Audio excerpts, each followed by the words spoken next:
Bismillahirrahmanirrahim. Assalamualaikum warahmatullahi wabarakatuh. Waalaikumsalam warahmatullahi Innal hamdalillahi nahmaduhu wa nasta'inuhu wa nastaghfiruh wa na'udzu billahi min syururi anfusina wa min sayyiati a'malina. May yahdihillahu fala mudhillalah wa may yudlilhu fala hadiyalah. Wa asyhadu an la ilaha illallah wahdahu la syarikalah wa asyhadu anna Muhammadan abduhu wa rasuluh. Ya ayyuhalladzina amanu taqullaha haqqa tuqatihi wa la tamutunna illa wa antum muslimun. Ya ayuhan nasu taqu rabbakumul ladzi khalaqakum min nafsin wahidah wa khalaqa minha zawjaha wa batha minhuma rijalan katsiran wa nisaa'a. Wattaqullaha alladzi tasaaluna bihi wal arham innallaha kana 'alaikum raqiba. Ya ayyuhalladzina amanu taqullaha wa qulu qawlan sadida yuslih lakum a'malakum wa yaghfir lakum dhunubakum wa may yuti'illaha wa rasulahu faqad faza fawzan 'azima amma ba'du. Fa inna asdaqal hadithi kitabullah wa khairul hadi hadi Muhammadin sallallahu alaihi wasallam. Wa syarrul umuri muhdatsatuha fa inna kulla muhdatsatin bid'ah wa kulla bid'atin dhalalah wa kulla dhalalatin finnar. Ma'syarul muslimat, para ummahat wal akhwat, para saudari-saudari yang saya hormati dan saya banggakan karena Allah Subhanahu wa taala. Alhamdulillah kita bersyukur kepada Allah Subhanahu wa taala yang masih memberikan rahmat, karunia, kenikmatan kepada kita semua. Terutama dan paling utama nikmat Islam, nikmat iman, dan nikmat sunnah. Dan Allah Subhanahu wa taala masih memberikan kesehatan dan waktu luang kepada kita semua. Sehingga dengan izin Allah dan taufiknya kita masih diberikan kesempatan untuk belajar, menuntut ilmu syar'i, untuk beribadah, mempersiapkan diri kita untuk beribadah kepada Allah Subhanahu wa taala. Apalagi dalam rentang waktu yang sebentar lagi insya Allah, semoga Allah Subhanahu wa taala menyampaikan kita ke bulan yang penuh dengan kesucian. Bulan yang mulia, yaitu bulan Ramadan. Yang mana di bulan Ramadan ada salah satu ibadah yang sangat agung. Salah satu ibadah yang memiliki keutamaan yang sangat besar dan dijanjikan surga dan pahala yang begitu besar bagi orang-orang yang melaksanakannya karena Allah Subhanahu wa taala. Ibadah tersebut adalah puasa as-siyam di bulan Ramadan. Yang mana puasa Ramadan adalah salah satu dari rukun-rukun Islam dan termasuk dari keagungan syariat Allah Subhanahu wa taala. Maka pada kesempatan kali ini kita akan membahas sedikit demi sedikit secara tuntas insya Allah, yaitu berkaitan dengan puasa bulan Ramadan. Puasa yang sangat agung yang Allah wajibkan kepada para hambanya, baik dari kalangan laki-laki maupun kalangan perempuan. Ma'syarul muslimat rahimani wa rahimakumullah. Saya akan membagi beberapa poin berkaitan dengan puasa Ramadan. Poin yang pertama, atau mungkin kita bisa bagi menjadi poin A. Ya, poin A atau bab pertama, bab A. Yaitu keutamaan puasa Ramadan. Keutamaan puasa Ramadan. Yang pertama, puasa Ramadan adalah termasuk rukun Islam. Puasa Ramadan adalah termasuk rukun Islam.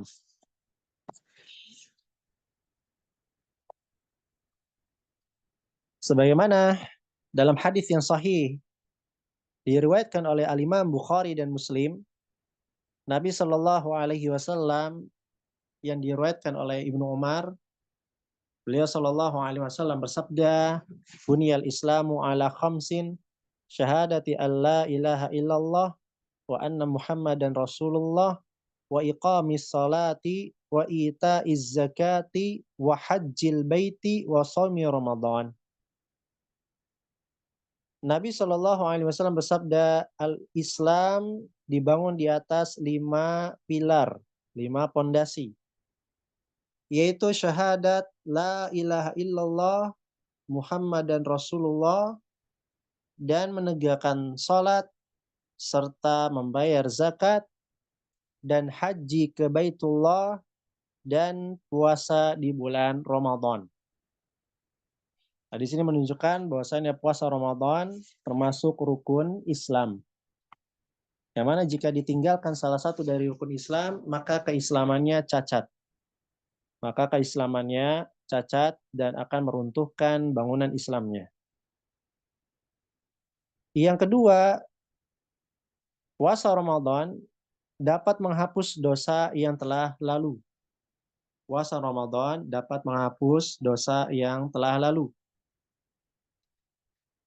Nabi Shallallahu alaihi wasallam bersabda yang diriwayatkan dari sahabat Abu Hurairah dan dikeluarkan oleh Al-Imam Bukhari dan Al-Imam Muslim dan juga Al-Imam An-Nasa'i, Al-Imam Ibnu Majah dengan sanad yang sahih. Beliau bersabda, "Man shoma Ramadhana imanan wahtisaban ghufira lahu ma taqaddama min dzambi." Barang siapa yang puasa bulan Ramadan dengan penuh keimanan, yaitu mengimani kewajibannya, mengimani bahwasannya Ramadan, puasa Ramadan disyariatkan oleh Allah. Wahtisaban, dan dengan penuh harapan, yaitu dengan penuh mengharapkan pahala yang penuh murni karena Allah Subhanahu wa taala, maka ghufira lahu ma taqaddama min dzambi, maka akan diampuni dosa yang telah lalu.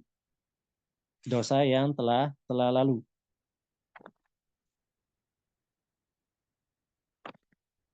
Kemudian di antara keutamaan puasa Ramadan adalah merupakan sebab masuk surga. Ya, sebab masuk surga.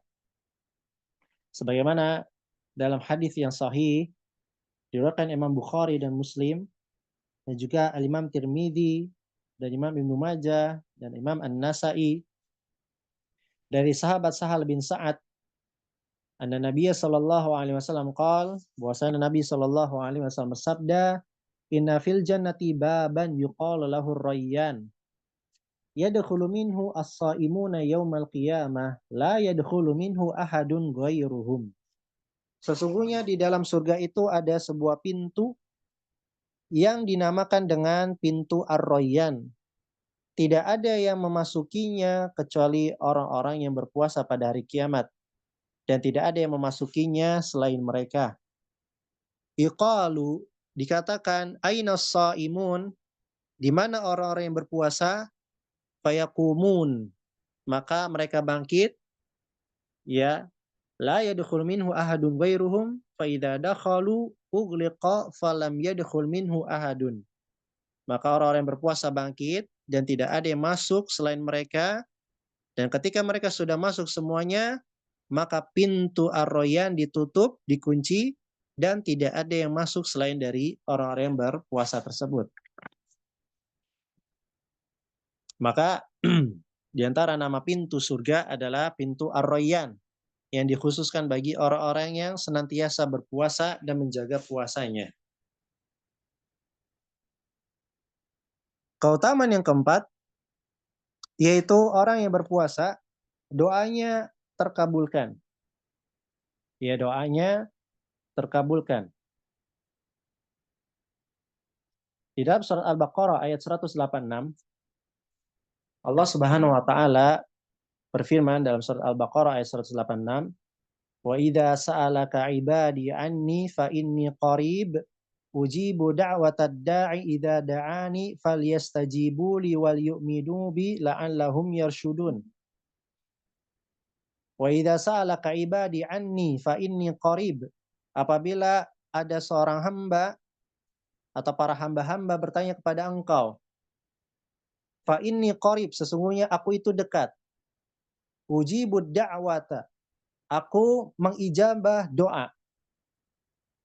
Apabila ada yang berdoa kepadaku, falyastajibuli, maka hendaknya mereka memenuhi panggilanku. Wal yu'minu bi, dan beriman kepadaku, la'allahum yarsyudun, agar mereka mendapatkan petunjuk dari Allah Subhanahu wa taala. Ayat ini munasabahnya, korelasinya dengan ayat sebelumnya, yaitu berkaitan dengan bulan Ramadan, menunjukkan bahwasannya orang yang berpuasa di bulan Ramadan dan dia berdoa kepada Allah, maka Allah Subhanahu wa taala akan menjanjikan dikabulkannya doa mereka. Apabila Allah sebutkan orang yang berdoa secara umum, dalam keadaan umum, dalam bulan-bulan yang umum, Allah ijabah. Tentunya jika syarat-syarat dan adabnya terpenuhi, Allah ijabah. Maka bagaimana jika orang yang dia dalam keadaan berpuasa di bulan yang penuh dengan keberkahan, dia berdoa kepada Allah, maka peluang, bahkan hampir mustahil doanya tidak diijabah. Pasti Allah akan ijabah selama dia berdoa dengan yakin dan ikhlas. Maka doa yang orang yang berpuasa di bulan Ramadan, maka insya Allah akan terkabulkan. Kemudian yang kelima, mendapat pahala yang berkali lipat tanpa batas. Ya, mendapat pahala yang berkali lipat tanpa batas.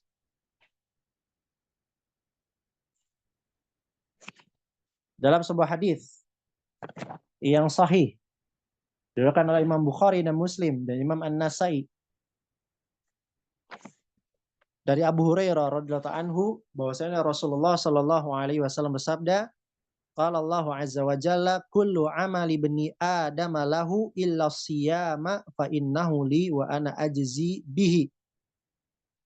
Setiap amalan Bani Adam itu miliknya, kecuali puasa, karena sesungguhnya puasa itu milikku dan aku yang akan membalasnya. Ya, dan aku yang akan membalasnya. Itu balasan yang tidak ada putus-putusnya. Kenapa? Karena puasa tidak bisa diriakan, ya, dan puasa tidak bisa kita tunjukkan, karena puasa itu menahan, bukan melakukan. Puasa itu menahan sesuatu, bukan melakukan sesuatu. Sehingga jarang orang meriakan puasa, karena puasa tidak bisa kita gerakan. Berbeda dengan sholat, berbeda dengan ngaji. Kemudian juga di dalam sholat, itu terdapat 3 jenis sabar. Di dalam puasa, di dalam puasa, itu ada 3 jenis kesabaran. Yaitu sabar di dalam menjalankan perintah Allah.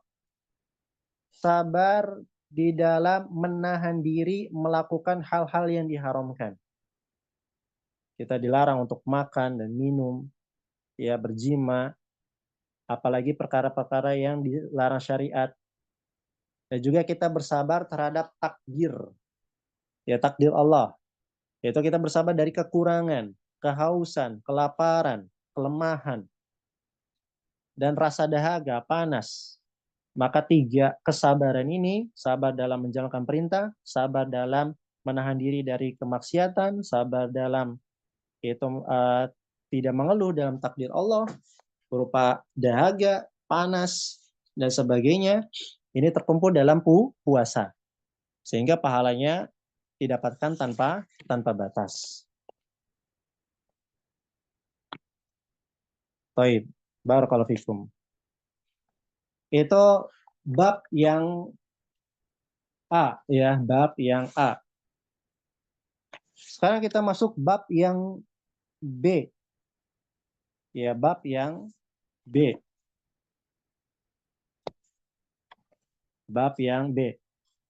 Yaitu hukum puasa Ramadan. Hukum puasa Ramadan.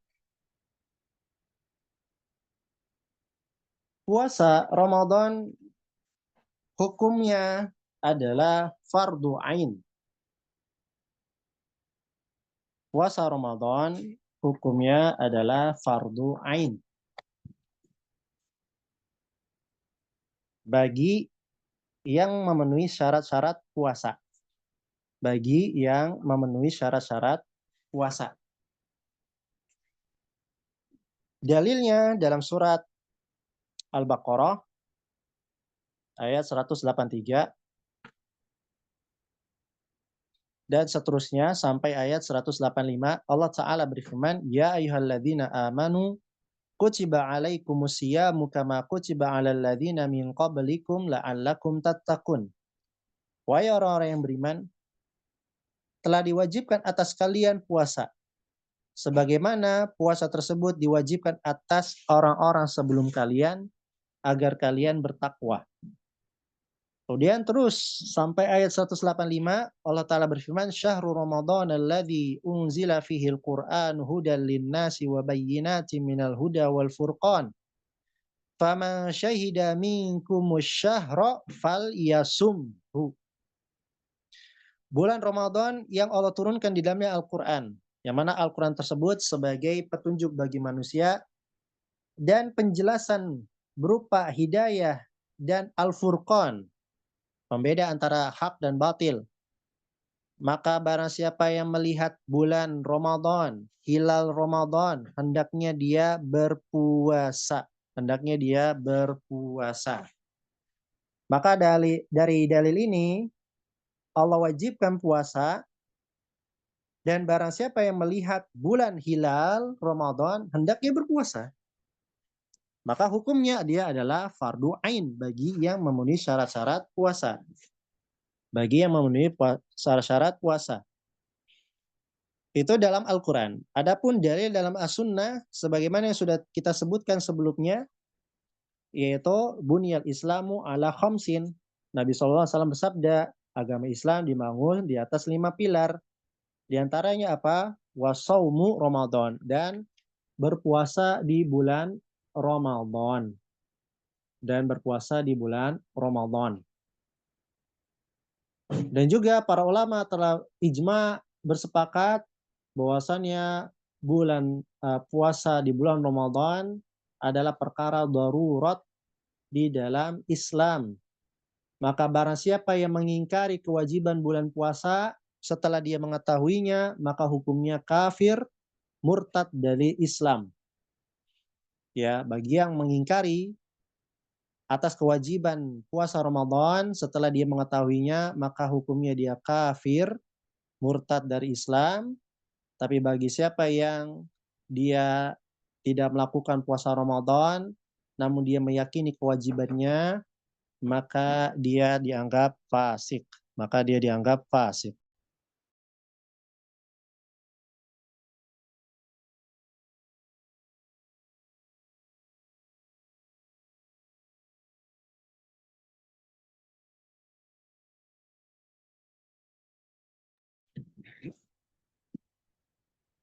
Nah, kemudian yang perlu kita ketahui tentang kewajiban puasa Ramadan, bahwasannya puasa Ramadan Allah wajibkan di tahun kedua.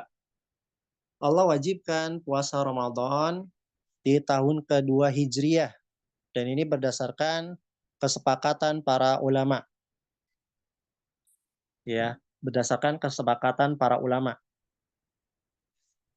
Kemudian Nabi Shallallahu Alaihi Wasallam berpuasa sebanyak 9 kali Ramadan. Nabi Shallallahu Alaihi Wasallam berpuasa sebanyak 9 kali puasa Ramadan. Dan ini berdasarkan kesepakatan para ulama juga. Jadi Nabi SAW 9 kali ketemu Ramadan, beliau berpuasa Ramadan.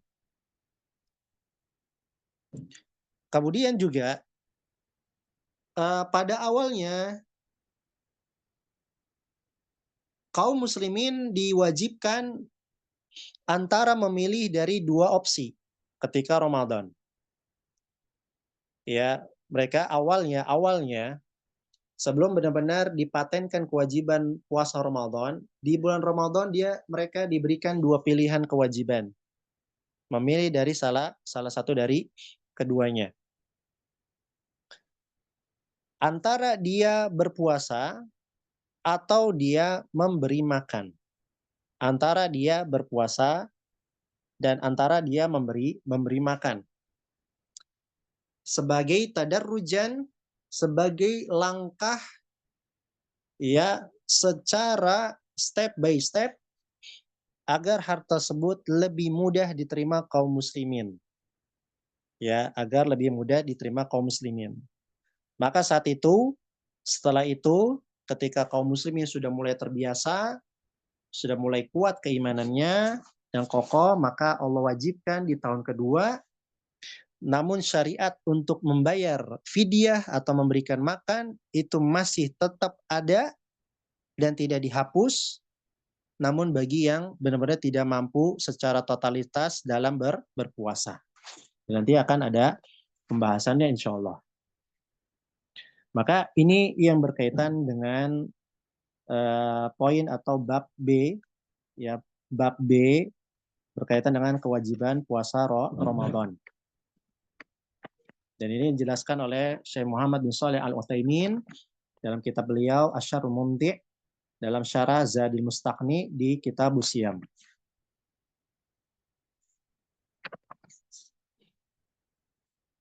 Kemudian bab yang C. Bab yang C.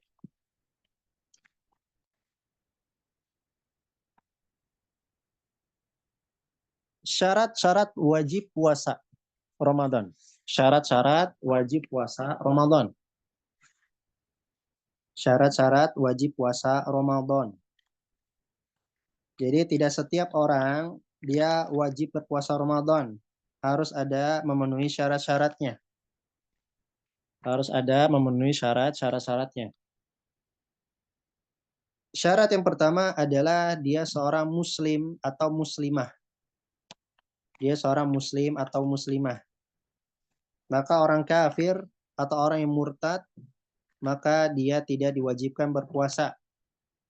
Namun dia tetap berdosa. Orang kafir, walaupun tidak diwajibkan puasa, tapi dia tetap berdosa karena meninggalkan puasa itu sendiri dengan kekafirannya. Sehingga nanti di akhirat, kata para ulama, dia selain mendapatkan siksaan karena kesyirikan dan kekafirannya, dia juga akan disiksa karena meninggalkan sholat, meninggalkan zakat, meninggalkan puasa, meninggalkan haji, dan yang sebagainya dari syariat-syariat Islam. Maka siksaannya berkali lipat. Maka Allah Subhanahu wa taala berfirman, "Fadzuqu falan nazidakum illa adaba." Maka rasakanlah, tidaklah kami tambah untuk kalian kecuali azab lagi. Berbeda dengan seorang muslim, dia akan disiksa sesuai dengan dosanya. Kalau memang dia dosa riba, dosa zina, dan dia tidak bisa dibersihkan kecuali dengan siksa, maka siksaannya siksaan jenis riba dan zina.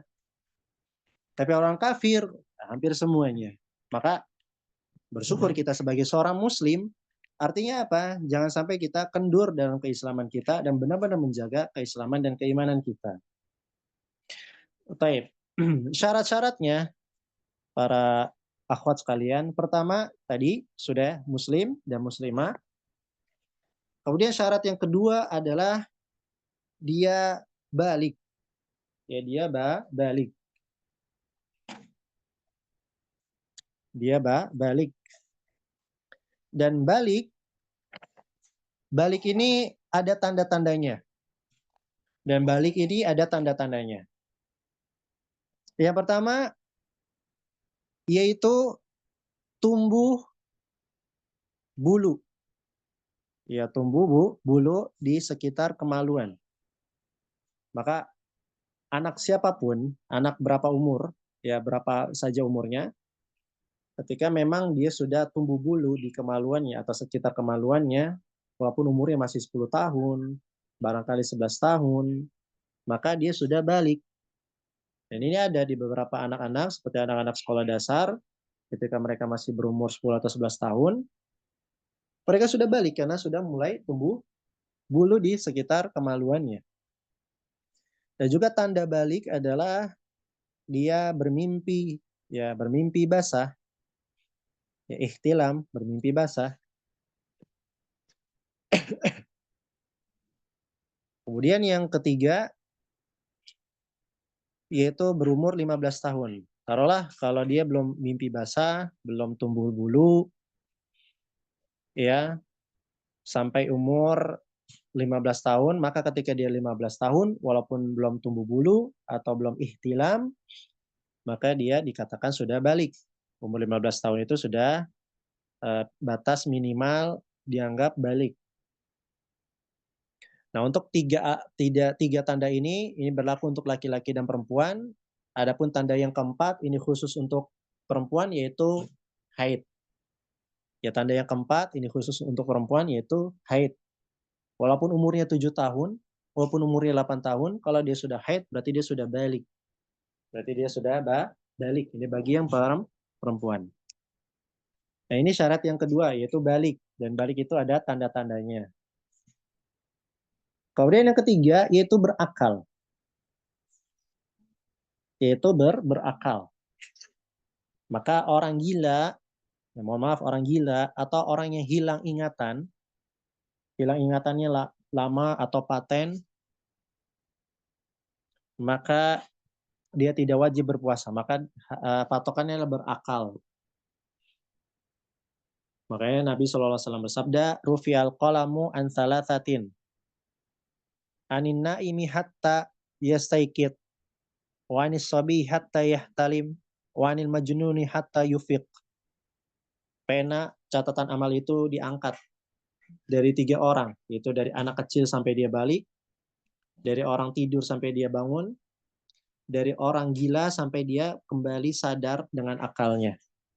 Maka ini syarat yang ketiga, yaitu dia berakal.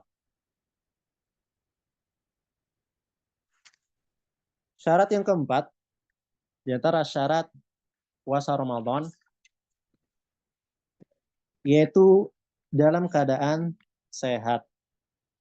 Yaitu dalam keadaan sehat. Maka orang yang dalam keadaan sakit, pada asalnya tidak wajib berpuasa. Pada asalnya tidak wajib berpuasa. Hanya saja, keadaan orang sakit itu berbeda-beda. Keadaan yang orang sakit itu berbeda-beda, teman-teman. Maka kita rincikan sebagai berikut. Keadaan orang sakit yaitu ada beberapa keadaan. Ya, ada beberapa keadaan. Pertama, sakit yang tidak atau sakit yang tidak dapat diharapkan kesembuhannya. Ya, sakit yang tidak dapat diharapkan kesembuhannya. Seperti misalkan naudzubillah sakit gagal ginjal. Ya, atau mungkin kanker. Maka hukumnya tidak wajib berpuasa. Orang yang sakit seperti ini tidak wajib berpuasa, namun dia wajib membayar fidyah. Namun dia wajib membayar fidyah, yaitu memberi makan satu orang miskin untuk setiap 1 harinya. Yaitu sakit yang tidak diharapkan kesembuhannya seperti gagal ginjal, naudzubillah, wa nas'allahu salamata wal afiyata. Itu orang yang seperti ini tidak wajib berpuasa, namun dia wajib membayar fidyah dengan cara memberikan makan satu orang miskin untuk setiap 1 harinya. Yang kedua adalah sakit yang diharapkan kesembuhannya. Sakit yang diharapkan kesembuhannya.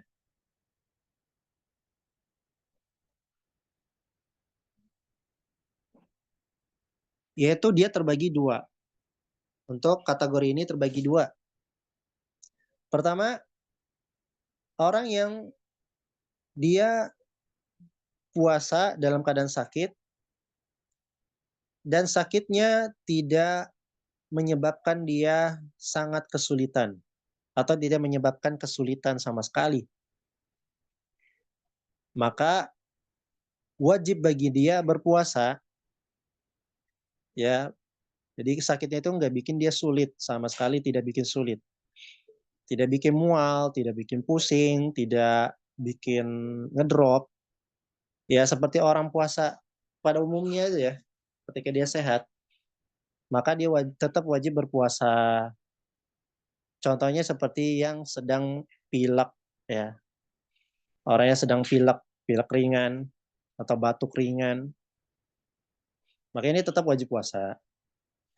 Kemudian ada juga yaitu orang yang berpuasa dalam keadaan sakit, tapi dia mendapati kesulitan, ya kesulitan.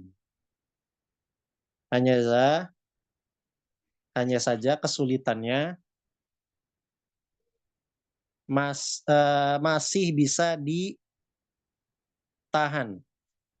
ya masih bisa ditahan, masih bisa ditahan. Maka hukum puasanya makruh, maka hukum puasanya makruh, ya. Dan yang lebih afdol adalah dia mengambil rukhsah untuk tidak berpuasa, ya. Dia mendapatkan kesulitan tapi masih bisa dia tahan, maka hukum puasanya makruh. Yang terbaik bagi dia adalah buka puasa sebagai rukhsah. Contoh misalkan seperti orang yang demam, tapi dia masih bisa berjalan, demam tapi agak pusing, tapi masih bisa dia tahan. Maka hukumnya makruh. Puasa yang seperti ini hukumnya makruh. Kemudian juga ada lagi pembagian orang sakit, yaitu masih dalam sakit yang diharapkan kesembuhannya, tapi dia mendapatkan kesulitan yang sangat luar biasa, bahkan bisa membahayakan dirinya, maka puasanya haram. Seperti misalkan orang kena vertigo, ya, nah ini berat. Dan kalau dia terus puasa ya, dia akan berbahaya terhadap kesehatannya. Maka ketika dia mendapatkan kesulitan yang berat, bahkan bisa membahayakan dirinya, maka puasa dalam keadaan sakit seperti ini haram. Dia wajib buka, namun nanti setelah Ramadan dia wajib mengqadhonya,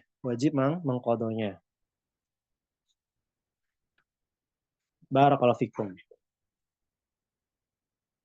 Nah, ini syarat yang keempat, yaitu tentang sehat.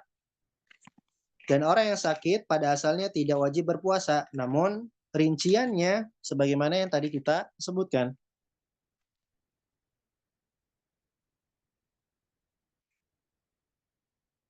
Kemudian syarat yang kelima,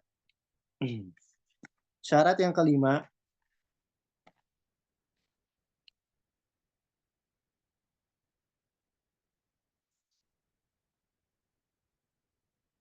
taib. Sebagai tambahan berkaitan dengan orang sakit ya, atau bisa juga kita katakan syarat yang keempat itu berkaitan dengan kemampuan, yaitu mampu, berkaitan dengan kemampuan. Nah, kemampuan ini bisa dilihat dari kesehatan atau bisa dilihat dari keadaan usia fisik, ya usia fisik. Kalau berkaitan dengan kesehatan, maka berkaitan dengan sakit. Maka orang yang sakit tidak wajib puasa pada asalnya, tapi dia ada rinciannya sebagaimana yang telah kita sebutkan tadi. Kemudian juga berkaitan dengan kemampuan, ini masih syarat yang keempat ya, yaitu adalah usia, yaitu orang tua yang sudah lemah. Ya, orang tua yang sudah lemah. Maka pada asalnya orang tua yang sudah lemah itu tidak wajib puasa. Namun, di sini kita akan rincikan juga hukum berkaitan dengan orang yang sudah tua. Ya. Kadang berbeda-beda, keadaan mereka, hukumnya juga berbeda. Jadi orang tua itu umurnya berapa sih? Ya kira-kira umurnya 50 tahunan sampai ke atas. Maka keadaan orang tua, baik dia orang tua laki-laki atau orang tua perempuan, ini terbagi 3. Masing-masing hukumnya berbeda. Yang pertama, orang tua ini yaitu badannya lemah. Badannya lemah dan akalnya juga lemah. Badannya lemah dan akalnya juga lemah. Maksudnya akal lemah itu udah seperti kayak anak kecil atau udah tidak bisa berpikir lagi atau udah keseringan lupa terus-menerus sampai setiap jam lupa. Atau termasuk lemah akal adalah kalau kita ajak bicara udah nggak nyambung, udah kayak anak kecil. Bahkan lebih parah daripada anak kecil. Kalau anak kecil mungkin masih agak nyambung dikit. Nah, kalau ini enggak sama sekali. Maka orang tua yang seperti ini tidak wajib puasa, tidak wajib bayar fidyah. Maka orang tua yang seperti ini tidak wajib puasa dan tidak wajib bayar fidyah. Kalau orang tua tersebut badannya lemah, akalnya juga lemah, maka tidak wajib berpuasa dan juga tidak wajib bayar fidyah. Keadaan yang kedua, orang tua yang kedua, yaitu laki-laki atau wanita yang sudah tua, badannya lemah, tapi akalnya masih sehat. Badannya lemah, tapi akalnya masih sehat. Badannya lemah, akalnya masih fresh. Artinya ketika kita ajak bicara, ya masih nyambung. Anda mau bicara masalah politik, Anda mau bicara masalah olahraga, Anda mau bicara permasalahan-permasalahan kekinian, mereka masih nyambung. Bahkan masih bisa main handphone, misalkan masih bisa ngirim WA, masih bisa ngomel-ngomel dan sebagainya. Maka untuk orang tua yang seperti ini tidak wajib puasa, tapi wajib bayar fidyah. Tidak wajib puasa, tapi wajib bayar fidyah saja. Wajib bayar fidyah saja. Ini yang badannya lemah, tapi akalnya masih sehat, masih normal. Barakallahu fikum. Kemudian kategori yang ketiga dari kalangan orang tua, jasadnya masih bugar, akalnya juga masih bugar. Jadi ada beberapa orang tua ketika umurnya masih 70 tahun, 80 tahun, badannya masih bugar seperti anak muda atau sebagiannya mungkin ada yang six-pack ya, ada yang atletis. Kayak semodel Aderai itu kan itu umurnya 50-an, tapi badannya masih bugar, otaknya juga masih bugar, maka orang tua yang semodel ini wajib puasa. Orang tua yang model seperti ini wajib puasa. Kalau dia sakit, dia boleh buka puasa, tapi nanti di luar bulan Ramadan dia wajib mengqadha. Kalau keadaannya masih bugar, otaknya bugar, akalnya bugar, badannya masih bugar, maka wajib puasa dan tidak bayar fidyah. Nah, ini 3 keadaan orang tua, jadi berbeda-beda. Ya, 3 keadaan orang tua, maka berbeda-beda. Maka kalau Anda punya nenek, kakek, atau punya ayah dan ibu yang sudah umur 50-an ke atas, maka dilihat mereka masuknya kemana, kategori kemana, 1 atau 2 atau 3, dan hukumnya juga berbeda. Barakallahu fikum. Nah, ini berkaitan dengan syarat yang keempat, yaitu adanya kemampuan. Baik karena sehat atau karena usia.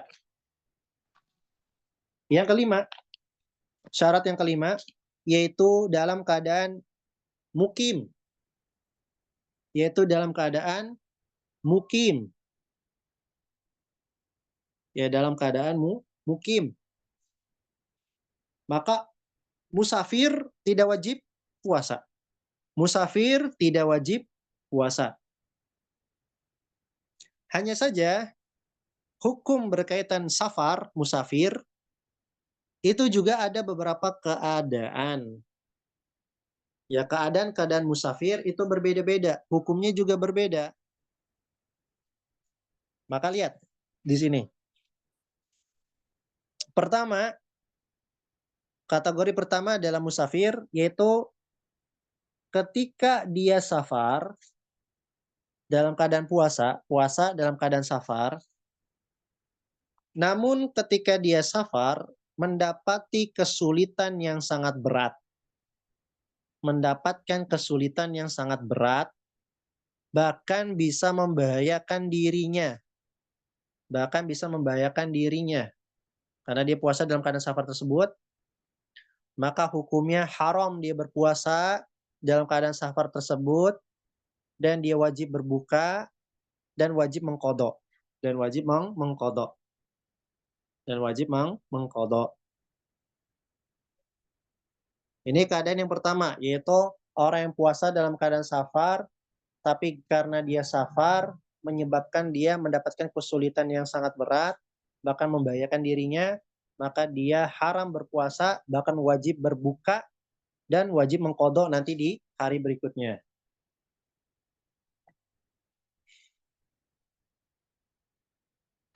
Yang kedua, keadaan musafir yang kedua, yaitu dia mendapatkan dia puasa dalam keadaan safar, tapi dalam safarnya tersebut dia mendapatkan kesulitan.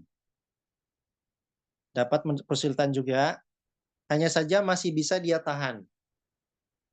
Tidak membahayakan dirinya, masih bisa dia tahan kesulitan tersebut. Maka hukum musafir yang dalam keadaan puasa ini hukumnya makruh. Ya, yaitu makruh berpuasa. Yang afdol adalah dia berbuka. Walaupun sebenarnya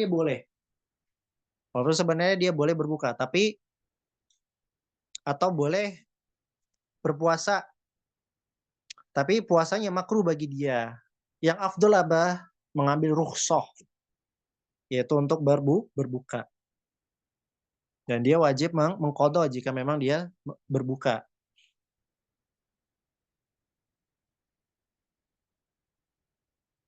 Kategori yang ketiga yaitu apa?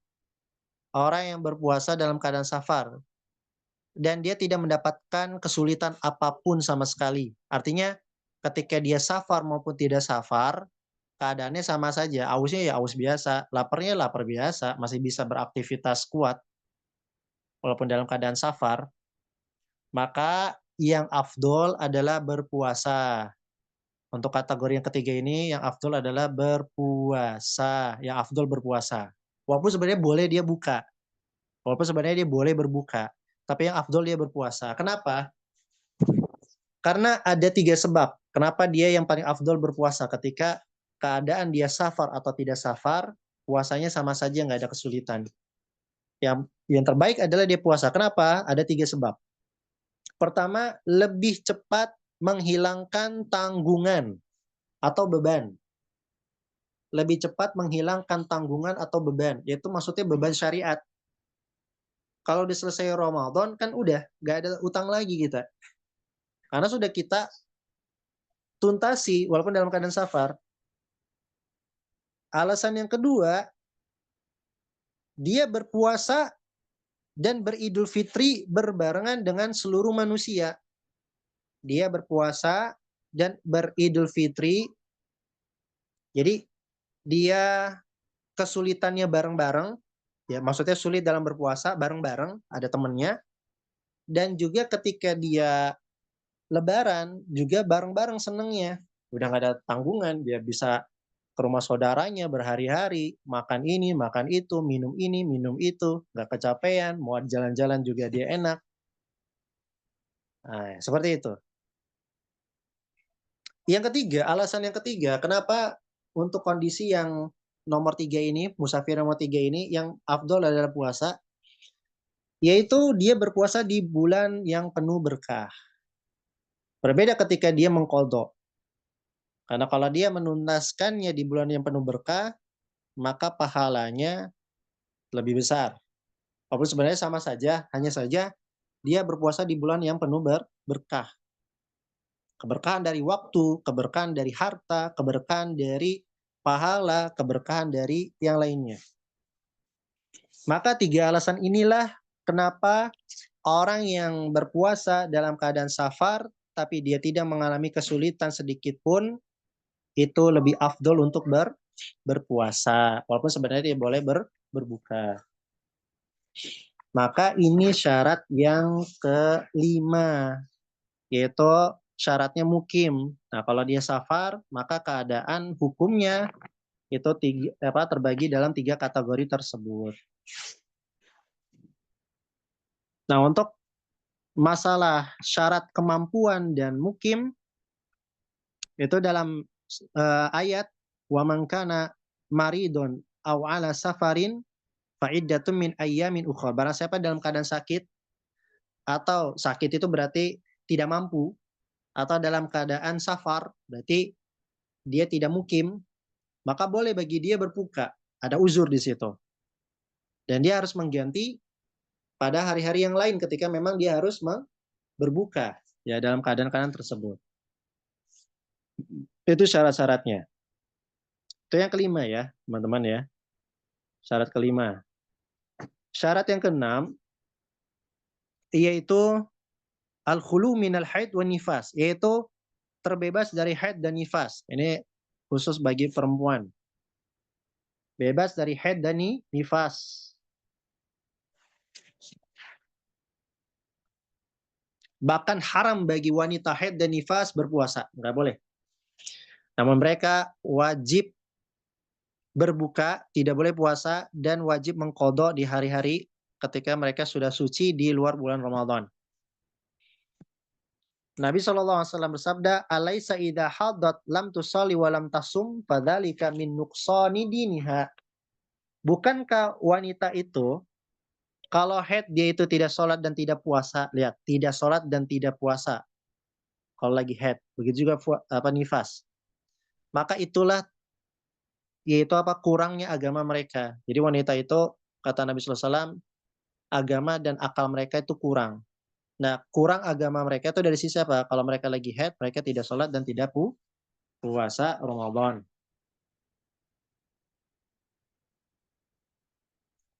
Nah, ini 6 syarat wajibnya berpuasa Ramadan. Jadi 6-6-nya ini harus terpenuhi. Kalau salah satunya tidak terpenuhi, maka tidak wajib berpuasa Ramadan. Saya ulang lagi, syaratnya pertama dia harus Islam. Yang kedua, dia balik. Yang ketiga, dia berakal.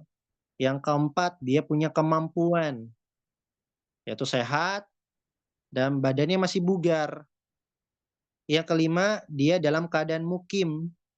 Yang keenam, dia terlepas dari haid dan nifas. Artinya dalam keadaan tidak haid dan nifas. Naam.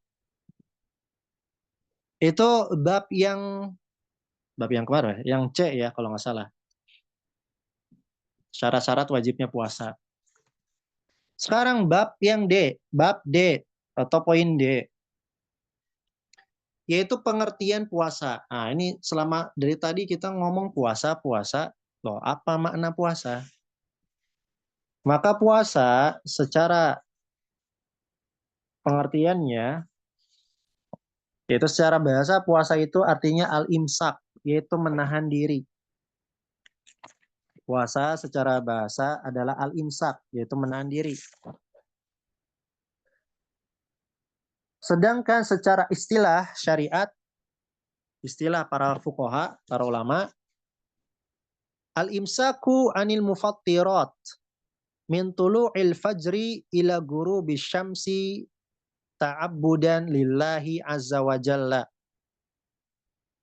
Puasa secara syariat ini adalah menahan diri dari pembatal-pembatal puasa. Nanti kita akan sebutkan apa saja pembatal-pembatal puasa. Menahan diri dari pembatal-pembatal puasa. Sejak kapan? Sejak terbitnya fajar. Fajar shadiq. Yaitu melintangnya garis putih secara melebar ya. Atau ya waktu subuh lah gitu. Dari waktu adzan subuh terbitnya fajar ila guru bisyam sampai terbenamnya matahari. Matahari terbenam kalau semua bulatannya sudah terbenam. Sudah hilang bulatannya, sudah nggak kelihatan. Walaupun cahaya merahnya masih ada. Namanya terbenam. Jadi yang patokan itu terbenamnya matahari, bukan adzan maghrib. Karena muadzin itu ketika terbenam matahari nggak langsung adzan, dia buka dulu. Setelah buka baru dia adzan. Nah, sunahnya seperti itu. Jadi yang jadi patokan itu terbenamnya matahari. Ta'abudan lillahi azza wa jalla, tapi dalam rangka beribadah kepada Allah azza wa jalla. Ingat, dalam rangka beribadah kepada Allah azza wa jalla. Ada orang puasa tapi tujuannya beda, buat diet, atau buat operasi, atau buat kesehatan. Maka tendensi-tendensi dunia ini nggak boleh masuk dalam ibadah puasa. Kalau ada masuk, puasanya nggak diterima. Karena memang harus benar-benar lillahi ta'ala. Adapun nanti dampaknya masalah dunianya dapat, misalkan dia diet, dia dapat kesehatan, dan sebagainya, itu mah hanya ngikut saja. Niat kita tetap dapat pahala, pengen dapat pahala, bukan karena pengen itu, atau kemasukan itu, enggak. Benar-benar murni 100% karena Allah. Tapi kalau nanti dapat dampak dunianya, itu adalah nikmat dari Allah tambahan. Jadi nggak boleh kita berpikir untuk diet sekaligus diet gitu, misalkan. Misalkan ada sebagian Anda, mau puasa Senin Kemis, sekalian diet. Ini nggak boleh. Puasa ya puasa aja, jangan sekalian diet. Masalah nanti dia diet atau tidak, itu urusan lain. Yang penting kita dapat pahala. Jadi nggak boleh ada kontaminasi 1% pun. Tendensi duniawi nggak boleh. Karena ini ibadah mahdoh, ibadah yang murni karena Allah. Nggak ada balasan dunianya. Berbeda kalau Anda silaturahmi. Silaturahmi boleh Anda kontaminasikan dengan keuntungan dunia. Biar panjang umur, biar rezekinya banyak. Boleh. Karena memang Rasulullah SAW sebutkan ada pahala akhirat dan pahala dunianya juga. Tapi kalau suatu ibadah tidak ada pahala dunianya, nggak boleh Anda niatkan dunia dan akhirat sekaligus. Nggak boleh. Harus akhirat saja. Nah, ini kaidah dalam masalah ibadah. Jadi ada ibadah mahdoh, dia harus pahala doang niatnya. Ada ibadah muta'adiyah, ibadah yang dampak sosialnya juga ada seperti silaturahmi. Maka itu boleh kalau kita sekalian biar dapat cuan banyak ya, uang banyak, boleh saja. Tapi tetap ingat dominasinya adalah akhirat. Baik. Jadi itu pengertian puasa. Yang menahan diri dari pembatal-pembatalnya sejak terbitnya fajar sampai terbenamnya matahari dalam rangka ikhlas beribadah kepada Allah Subhanahu wa taala. Itu yang kedua. Sekarang yang bab atau poin yang yaitu kewajiban puasa Ramadan, yaitu ada dua cara. Kewajiban puasa Ramadan itu dengan dua cara. Pertama dengan ru'yatul hilal. Pertama dengan ru'yatul hilal, melihat hilal dengan mata kepala sendiri. Melihat hilal dengan mata kepala sendiri.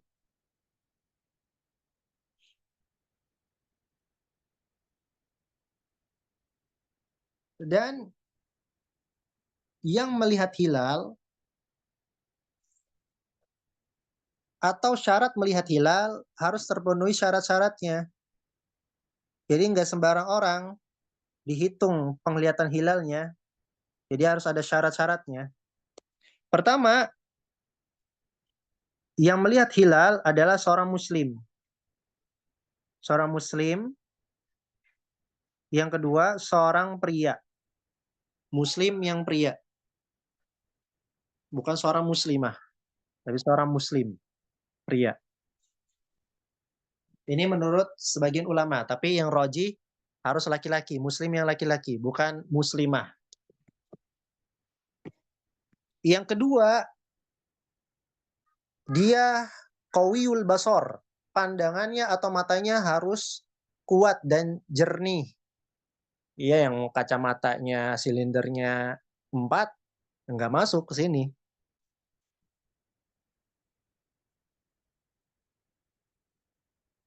Ya, pokoknya matanya masih bening ya, jernih, kuat, masih kuat lah pokoknya.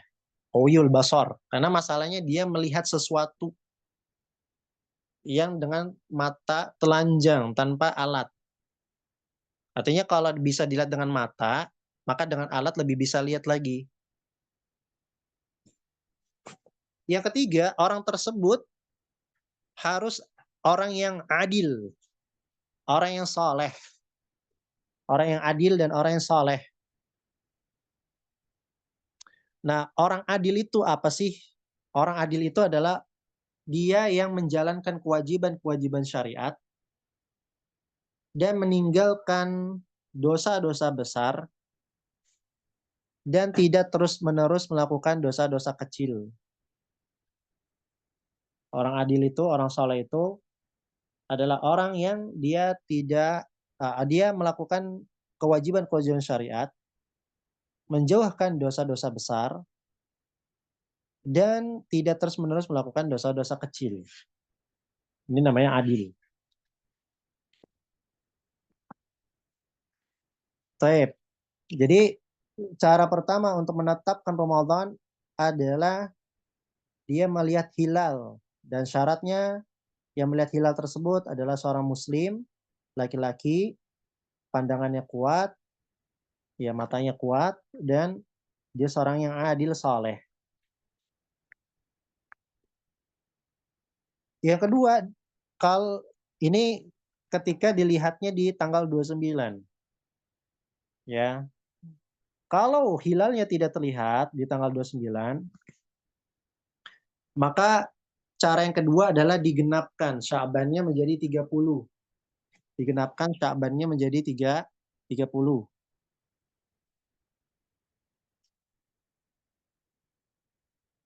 Makanya dari Ibnu Umar, beliau berkata, "Taro annasul hilala fa akhbartu Rasulullah sallallahu alaihi wasallam anni ra'aitu fasama wa amara an-nasa bisiyami."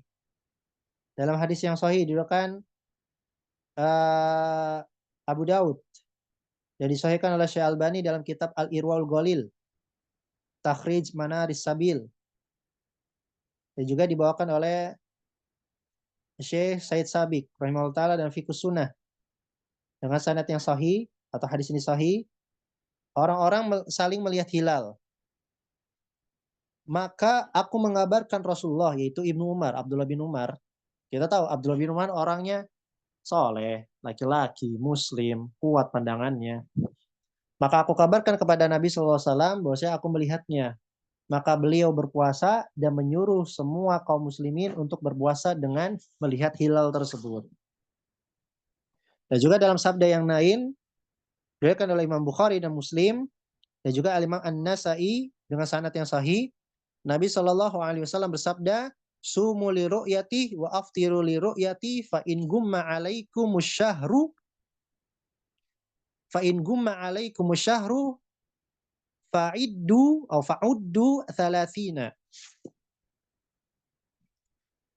Puasalah karena melihat hilal dan beridul fitri lah karena melihat hilal. Lihat, melihat hilal dulu di hari ke-29. Kalau tidak terlihat hilalnya, baik karena memang hilalnya tidak terlihat atau karena cuaca, maka genapilah bulan Sya'ban menjadi 30. Ya, misalkan nanti tanggal 28 Februari, taruhlah 29, hari ke-29. Ketika di sore hari tidak terlihat, maka kita nunggu terus, nggak kelihatan juga, maka di tanggal 1 Maretnya tetap tidak berpuasa, ya. Jadi kita anggap itu hari yang ke-30 Sya'ban. Berarti nanti puasanya di tanggal 2 apa? 2 Maret. Nah, misalkan seperti itu.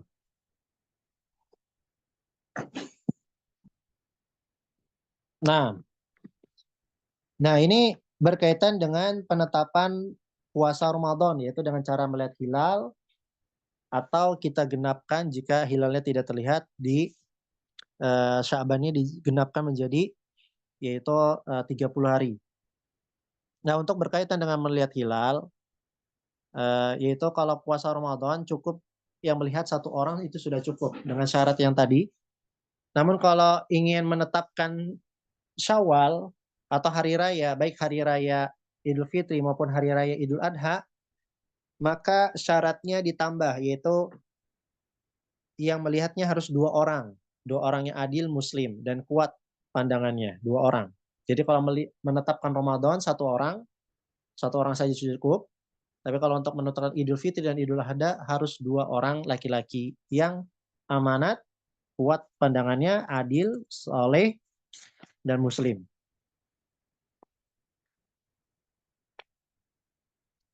Nah,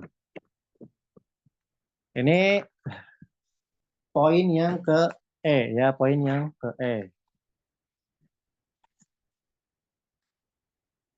Poin yang F. Rukun-rukun puasa. Rukun-rukun puasa. Rukun puasa itu ada dua, teman-teman sekalian. Rukun puasa itu ada dua. Pertama, niat. Pertama nih, niat. Jadi, niat di sini maksudnya bagaimana? Pertama,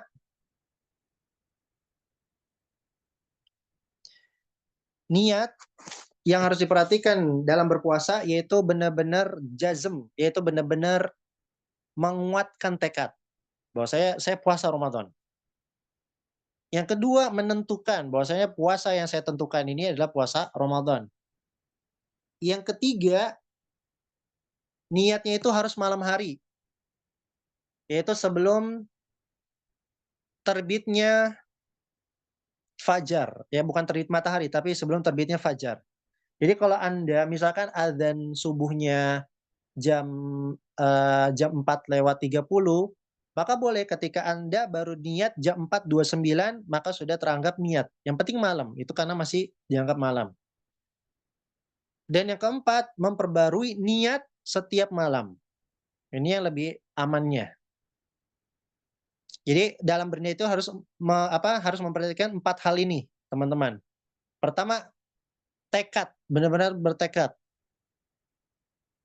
Tidak ada keraguan. Yang kedua, menentukan puasa apa. Barangkali kan dia puasanya puasa nazar atau kafarat, tapi dia benar-benar niatnya puasa Ramadan.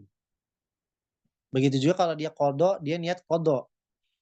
Yang ketiga, niatnya di malam hari, yaitu minimal sebelum adzan subuh.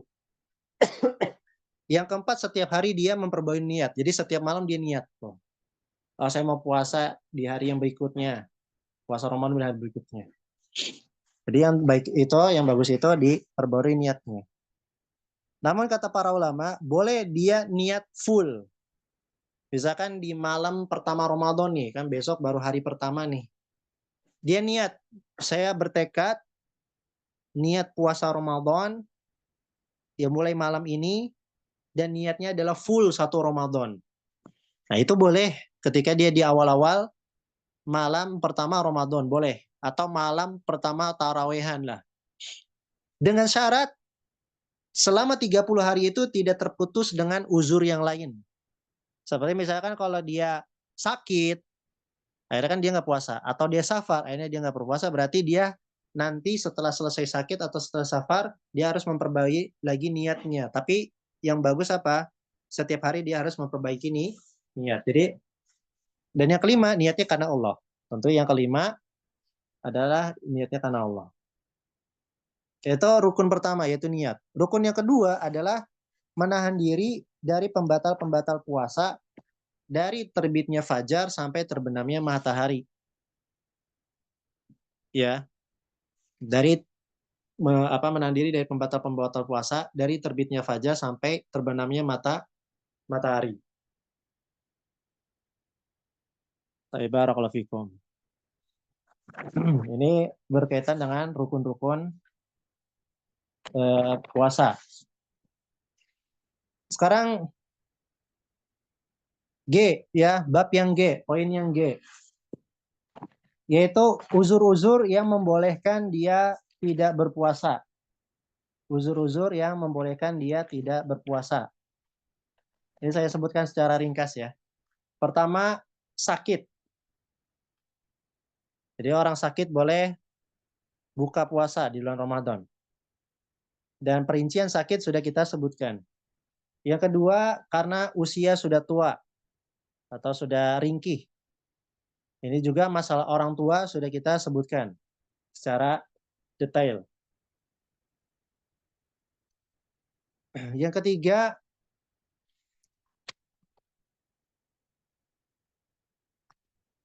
yaitu safar. Yang ketiga safar. Orang safar boleh berbuka puasa. Yang keempat, haid. Ya, haid. Yang kelima, nifas. Yang keenam, hamil. Yang ketujuh, menyusui. Saya ulang lagi, uzur-uzur yang dibolehkan berbuka puasa. Yaitu sakit, satu sakit, dua karena sudah tua renta. Ketiga, karena safar. Yang keempat, karena haid. Yang kelima, karena nifas. Yang keenam, karena hamil. Yang ketujuh, karena menyusui. Nah, sekarang ibu hamil dan menyusui, bagaimana hukumnya? Kalau dia tidak berpuasa, apa kewajiban dia? Apakah dia mengqadha puasa saja? Ataukah dia bayar fidyah saja tanpa mengqadha? Ataukah dia mengqadha sekaligus bayar fidyah? Atau dia tidak wajib qadha, tidak wajib bayar fidyah? Ini ada 4 pendapat. Ada 4 pendapat para ulama. Ya, namun yang rajih sampai saat ini, karena memang tidak ada dalil nas yang jelas yang menentukan hukum bagi orang yang hamil dan menyusui itu harus qadha apa bayar fidyah. Karena masalah qadha dan fidyah itu sama-sama hukum berkaitan tentang pembayaran puasa karena suatu uzur. Contoh, qadha karena dia sakit atau karena dia safar, dia qadha. Asalnya dia qadha. Contoh bayar fidyah karena dia apa? Tua renta. Maka orang yang tua renta dia cukup bayar fidyah, tidak usah qadha. Nah, masalahnya orang hamil dan menyusui ini masuk ke mana? Maka yang rajih wallahu alam, dia tidak wajib qadha tapi wajib bayar fidyah. Yaitu memberikan makan satu orang miskin sebagai ganti satu hari dia meninggalkan puasanya. Taruh kalau misalkan Anda hamil 30 hari. Berarti Anda kasih makan orang miskin 30 orang miskin. Ya bayarnya kalau sekarang mungkin dengan nasi kotak atau nasi padang gitu kan. Yang bisa mengenyangkan perut mereka. Bukan kekenyangan ya, kenyang. Maksudnya mengisi perut mereka. Maka itu sudah terbilang bayar fidyah. Sebagaimana ini juga diriwayatkan atau pendapat dari Ibnu Abbas dan Ibnu Umar. Ibnu Abbas dan Ibnu Umar. Kata Ibnu Abbas, wal murdi wal hubla idza khafata ala auladihima aftarata wa at'amata. Wanita menyusui dan wanita hamil kalau dia khawatir terhadap anaknya, maka dia berbuka dan dia membayar fidyah. Dan dia membayar fidyah. Taib itu berkaitan dengan uzur-uzur yang membolehkan berbuka puasa. Berikutnya, pembatal-pembatal puasa. Ya, pembatal-pembatal puasa. Untuk masalah pembatal puasa ini sebagai mukadimah harus memahami kaidah syarat pembatal puasa. Karena tidak setiap orang yang melakukan pembatal puasa, puasanya batal. Harus terpenuhi syarat-syaratnya. Syarat-syarat orang tersebut dikatakan batal puasanya kalau dia melakukan pembatal puasa, itu ada 3 syarat. Itu ada tiga syarat. Pertama, Dia mengetahui hukumnya, berilmu. Yang kedua, dia sadar. Yang kedua, dia sadar. Maksudnya sadar melakukan itu. Yang ketiga, dia sengaja. Yang ketiga, dia sengaja. Jadi 3 syarat ini harus ada pada seseorang. Kalau dia melakukan salah satu dari pembatal puasa, dan ada 3 kriteria ini, maka puasanya batal. Tapi kalau nggak ada salah satu dari kriteria ini, maka ya kalau dia melakukan pembatal puasa, maka puasanya nggak batal.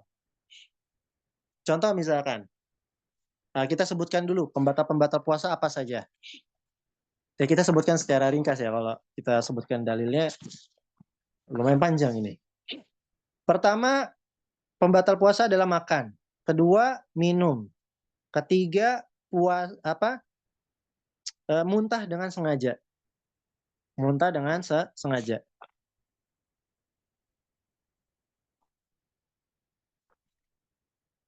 Pertama, makan.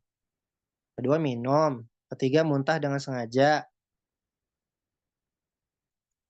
Yang keempat, yaitu bekam. Melakukan bekam atau dibekam. Melakukan bekam atau dibekam. Yang kelima, jima. Yang kelima, jima. Nah, orang yang melakukan jima, dia ada hukum sendiri.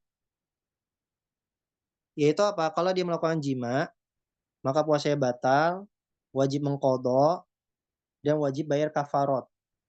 Orang yang jima di bulan Ramadan, di siang Ramadan ya, maka dia apa? Puasanya batal, dia berdosa, wajib mengqadha, dan dia wajib bayar kafarot. Adapun kafarot jima ada 3. Pertama, kalau dia mampu memerdekakan seorang budak muslim. Memerdekakan seorang budak muslim. Yang kedua, kalau dia tidak mampu, berarti dia puasa 2 bulan berturut-turut. Puasa 2 bulan berturut-turut, tidak boleh terputus. Kalau terputus 1 hari, ulang lagi dari 0. Misalnya Anda sudah puasa 50 hari, di hari ke-51 Anda lupa berpuasa, atau sengaja tidak puasa, atau cari-cari alasan untuk tidak berpuasa, buat istirahat misalkan, maka diulang lagi. 50-nya batal, ulang lagi dari 1. Kalau tidak mampu puasa 2 bulan berturut-turut, yang ketiga memberi makan 60 orang miskin yang berbeda-beda. Memberi makan 60 orang miskin yang berbeda-beda. Kalau tidak mampu, ya sudah. Banyak bertobat saja, sudah. Kemudian yang berikutnya, yang keenam, niat buka puasa. Nah ini, masih jam 11, udah niat buka puasa. Walaupun dia nggak makan dan minum, ya puasanya batal. Dan yang berikutnya yaitu murtad. Berikutnya adalah murtad. Maka bagi siapa yang memiliki ilmu tentang pembatal-pembatal puasa atau hukum-hukum puasa, yang kedua dia sadar melakukannya, dan yang ketiga dia sengaja, tidak ada paksaan atau bukan karena lupa, maka salah satu ini kalau dia lakukan dengan 3 syarat tersebut, maka puasanya batal. Kalau misalkan ada orang dia nggak sengaja makan, nggak sengaja minum, maka puasanya tidak batal, tapi dia teruskan lagi puasanya. Ada orang dia dipaksa harus buka puasa, kalau enggak nanti dia dibunuh, maka dia puasanya tidak batal. Ya. Atau misalkan mohon maaf, dalam jima misalkan, seorang perempuan dipaksa sama suaminya untuk melayaninya. Sudah ditahan-tahan, ya kalau ditahan malah nanti digebugin, maka dia akhirnya mau nggak mau melayani suaminya, maka si istri tersebut yang dipaksa puasanya tidak batal. Ya suaminya yang dosa. Tapi kalau dua-duanya sama-sama mau, maka suami istri tetap bayar kafarat. Jadi yang menanggung kafarat itu bukan hanya suaminya saja. Nah, ini yang berkaitan dengan pembatal-pembatal puasa.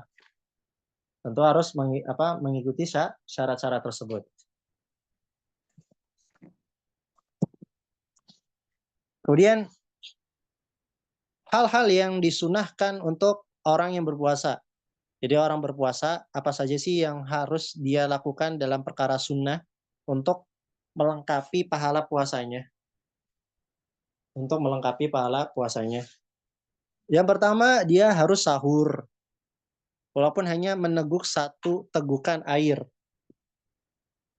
Jadi semudah apapun yang dia dapatkan, dia sahur. Yang kedua, mengakhirkan sahurnya. Jadi jangan sahur di jam 2. Kalau misalkan azan subuhnya jam 4.30, maka sahurnya jam 4.15 saja. Masih ada waktu 15 menit. Ya 10 menit cukup kita sahur, 5 menit kita buat jaga-jaga. Kemudian yang ketiga, yaitu apa? Dermawan. Banyak bersedekah. Kemudian banyak membantu orang. Banyak melakukan ibadah-ibadah seperti sholat. Dan tilawatul Quran. Mengkhatamkan banyak Al-Quran.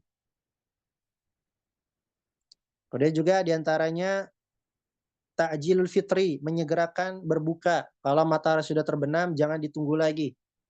Langsung berbuka. Kemudian juga di antara sunnah yang harus diperhatikan adalah berbuka dengan apa yang mudah. Kalau ada kurma, makan kurma. Kalau nggak mampu beli gorengan, jangan beli gorengan. Semampunya. Kemudian juga di antara perkara sunnah yaitu memperbanyak doa. Baik ketika puasa maupun ketika buka puasa. Baik ketika puasa maupun ketika buka puasa. Perbanyak doa, perbanyak zikir. Kalau dia menahan diri dari perbuatan sia-sia, perbuatan yang haram, ya, berbohong, gibah, namimah, atau nonton film-film yang mengundang aurat, yang bisa menghilangkan pahala puasa.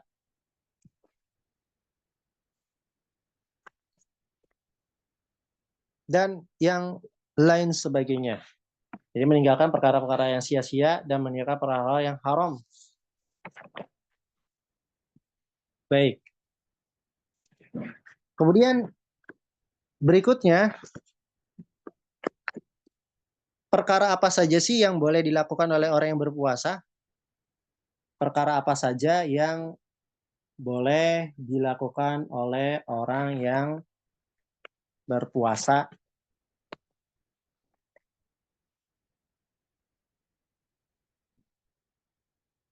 Pertama, mandi. Ya, mandi. Itu boleh. Kemudian yang kedua, berkumur-kumur. Istinsyak. Yang penting istinsyaknya jangan terlalu berlebihan. Maka dari sini juga, yaitu dia boleh apa? Boleh sikat gigi, boleh.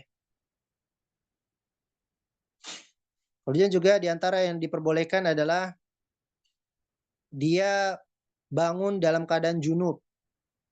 Maksudnya dia tidur nih siang hari, tiba-tiba pas bangun dalam keadaan junub. Ini enggak perkara yang boleh saja, tidak membatalkan.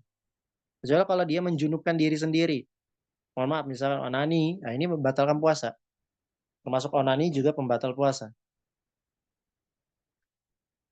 Kemudian juga boleh bersiwak, boleh memakai minyak wangi, boleh memakai minyak rambut, boleh bercelak, boleh berlipstik, boleh berdandan, boleh memakai tetesan air mata atau tetesan telinga, boleh. Kalau tetesan hidung ini tidak boleh, karena dia nanti masuk ke tenggorokan. Kemudian disuntik ini boleh. Ya, disuntik boleh. Kemudian juga mencicipi makanan, boleh, asal jangan ditelan. Mencicipi makanan ini boleh. Kemudian menelan ludah. Menelan ludah. Ini boleh. Ya. Dan juga termasuk yang diperbolehkan oleh orang yang berpuasa adalah mencium istri atau mencium suami. Mencium istri atau mencium suami. Namun dalam ciuman ini ada rinciannya, teman-teman sekalian. Jadi nggak sembarangan ciuman. Ya, mohon maaf, nggak sembarangan ciuman. Ciuman itu ada tiga kategori. Pertama, ciuman karena kasih sayang dan rasa cinta yang tidak menyebabkan tergejolaknya syahwat. Maka ini nggak membatalkan puasa sama sekali, boleh. Yang kedua, mencium mencium pasangan kita, namun syahwatnya menjadi tergejolak. Ya, mencium, tapi syahwatnya menjadi tergejolak, hanya saja tidak menyebabkan keluarnya madhi ataupun mani.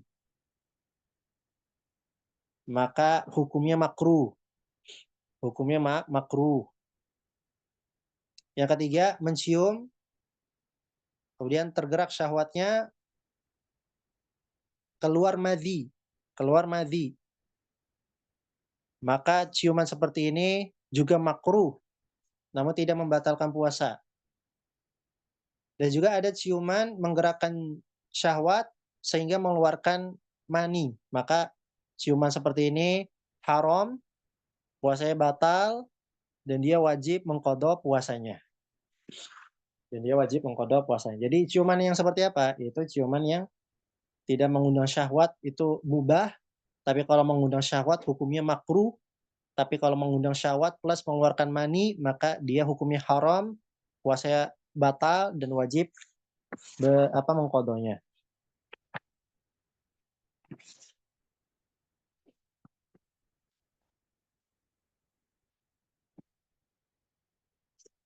Baik, barakallahu fikum. Ini hukum-hukum secara ringkas yang berkaitan dengan fikih puasa Ramadan. Barangkali sampai sini materinya, mungkin ada pertanyaan silakan ditanyakan di kolom chat ya, nggak apa-apa, di kolom chat biar nanti saya baca.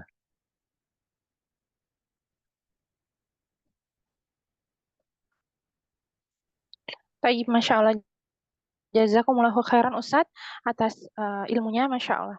Tafadhal akhwat yang memiliki pertanyaan silahkan disampaikan kepada Ustadz melalui raise hand ataupun di kolom chat. Sebelumnya Ana izin bertanya dulu, boleh Ustadz? Silakan. Bismillah, jazakumullahu khairan atas ilmunya Ustadz. Semoga Allah senantiasa menjaga Ustadz dan keluarga senantiasa dalam rahmat dan keberkahannya. Amin, amin, ya rabbal alamin. Ana izin bertanya perihal yang masih membingungkan Ana Ustadz. Bagaimana kalau misalnya seseorang itu pingsan Ustadz sejak malam hari misalnya, sejak malam hingga pagi hari, namun ia lupa untuk meniatkan puasa. Apakah ia, atau misalnya tidur gitu kan juga bisa ya Ustadz, tapi dia lupa untuk meniatkan puasa, apakah ia diwajibkan menahan diri dari makan dan minum, dan sahkah puasanya gitu sehingga tidak wajib qadha, atau bagaimana Ustadz? Jazakumullahu khairan. Untuk keadaan orang yang tadi disebutkan, maka dia puasanya tidak sah. Karena rukunnya tidak terpenuhi, yaitu niat. Pertama itu, puasanya tidak sah. Kedua, dia wajib menahan diri. Jadi tidak boleh makan dan minum. Dia harus tahan diri terus sampai terbenam matahari. Dan yang ketiga, dia wajib mengqadha. Karena dia tidak berpuasa memenuhi syarat. Seperti halnya orang-orang yang mendapatkan uzur atau orang-orang yang melakukan pembatal-pembatal puasa. Berarti di sini ada 3 konsekuensi, yaitu apa? Puasanya tidak sah, tidak teranggap karena dia tidak niat atau lupa niat. Yang kedua, dia harus menahan diri. Dia harus menahan diri, tidak boleh makan dan minum. Mentang-mentang puasa yang nggak sah, ya dia nggak boleh makan dan minum. Yang ketiga, dia harus mengqadha di lain waktu. Nah, ini 3 hukum berkaitan orang yang tadi disebutkan kasusnya. Wallahu a'lam bishawab. Baik, Ustadz.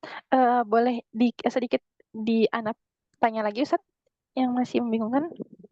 Nah, silakan. Berarti kalau misalnya seseorang itu harus tetap niat puasa meskipun misalnya kayak sore hari atau maghribnya seketika berbuka seperti itu, Ustadz. Misalnya besok akan berpuasa seperti itu, Ustadz. Kalau sore hari sebelum terbenam nggak sah. Jadi dia niatnya setelah terbenam dan setelah dia berbuka artinya. Jadi jangan nanti wisol. Jadi batas malamnya kapan? Ya sudah ketika terbenam. Ketika dia sholat maghrib, habis sholat maghrib dia niat untuk berpuasa besok, dia sudah dikatakan niat. Maka ketika dia sahur itu sendiri, mau apa dia sahur? Ya dia mau puasa. Artinya dia niatnya kapanpun, yang penting dia malam hari. Mau jam seberapapun yang penting dia sebelum terbitnya fajar. Oh, baik, Ustadz. Alhamdulillah lebih jelas. Jazakumullahu khairan, Ustadz, atas jawabannya. Ana izin bacakan yang ada di kolom chat, Ustadz. Assalamualaikum. Waalaikumsalam warahmatullahi wabarakatuh. Afwan, Ustadz, izin bertanya, puasa tahun lalu saya masih punya hutang puasa 5 hari. Qadarullah ketika mau bayar setelah Lebaran, saya hamil dan di awal hamil saya mabok.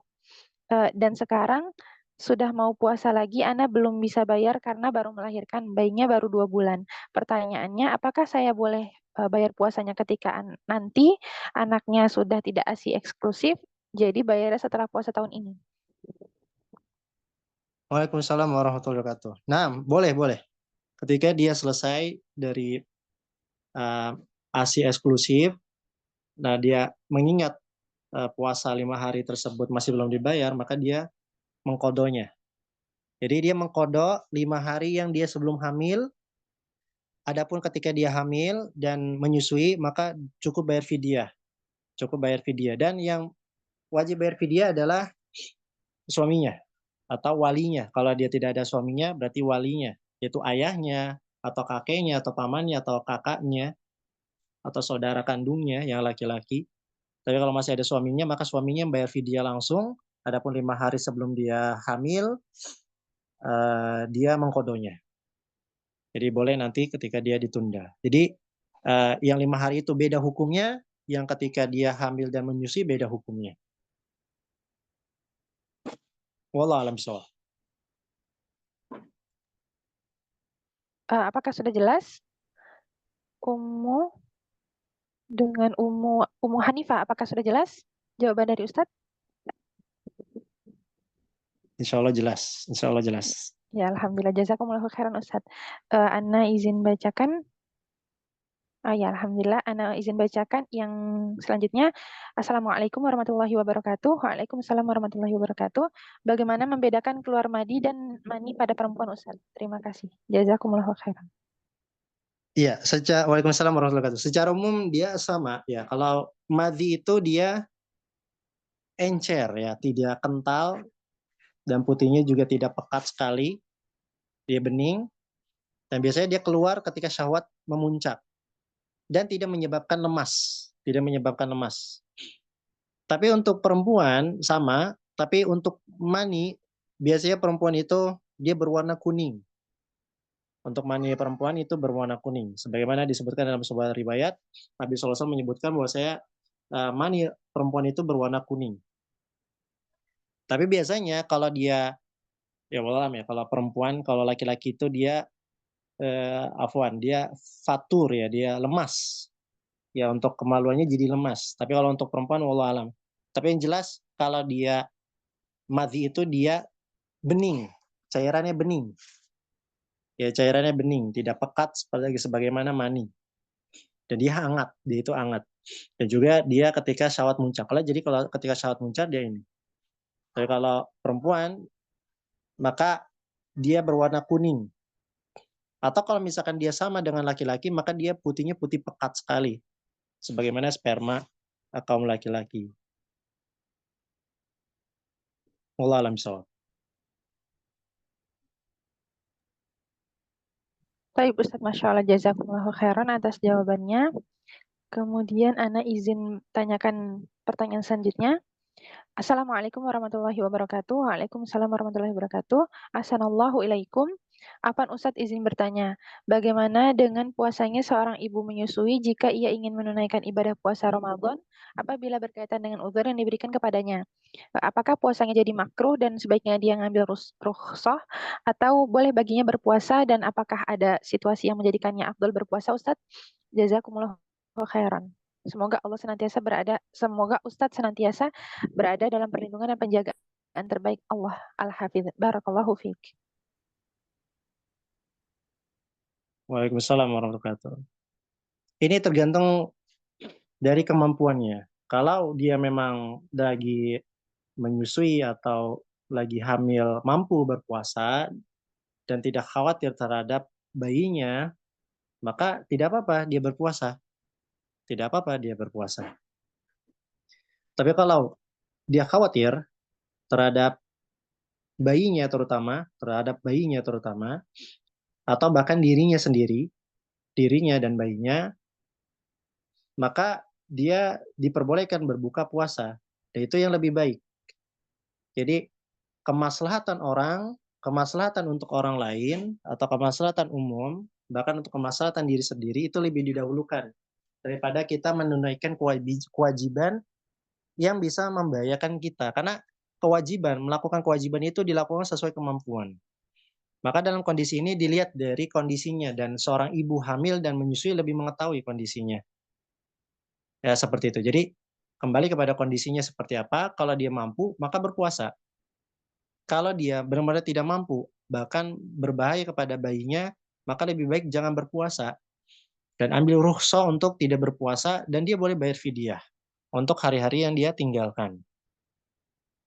Wallahu a'lam bishawab. Baik Ustadz, jazakumullahu khairan atas jawabannya. Kemudian ada pertanyaan Ustadz,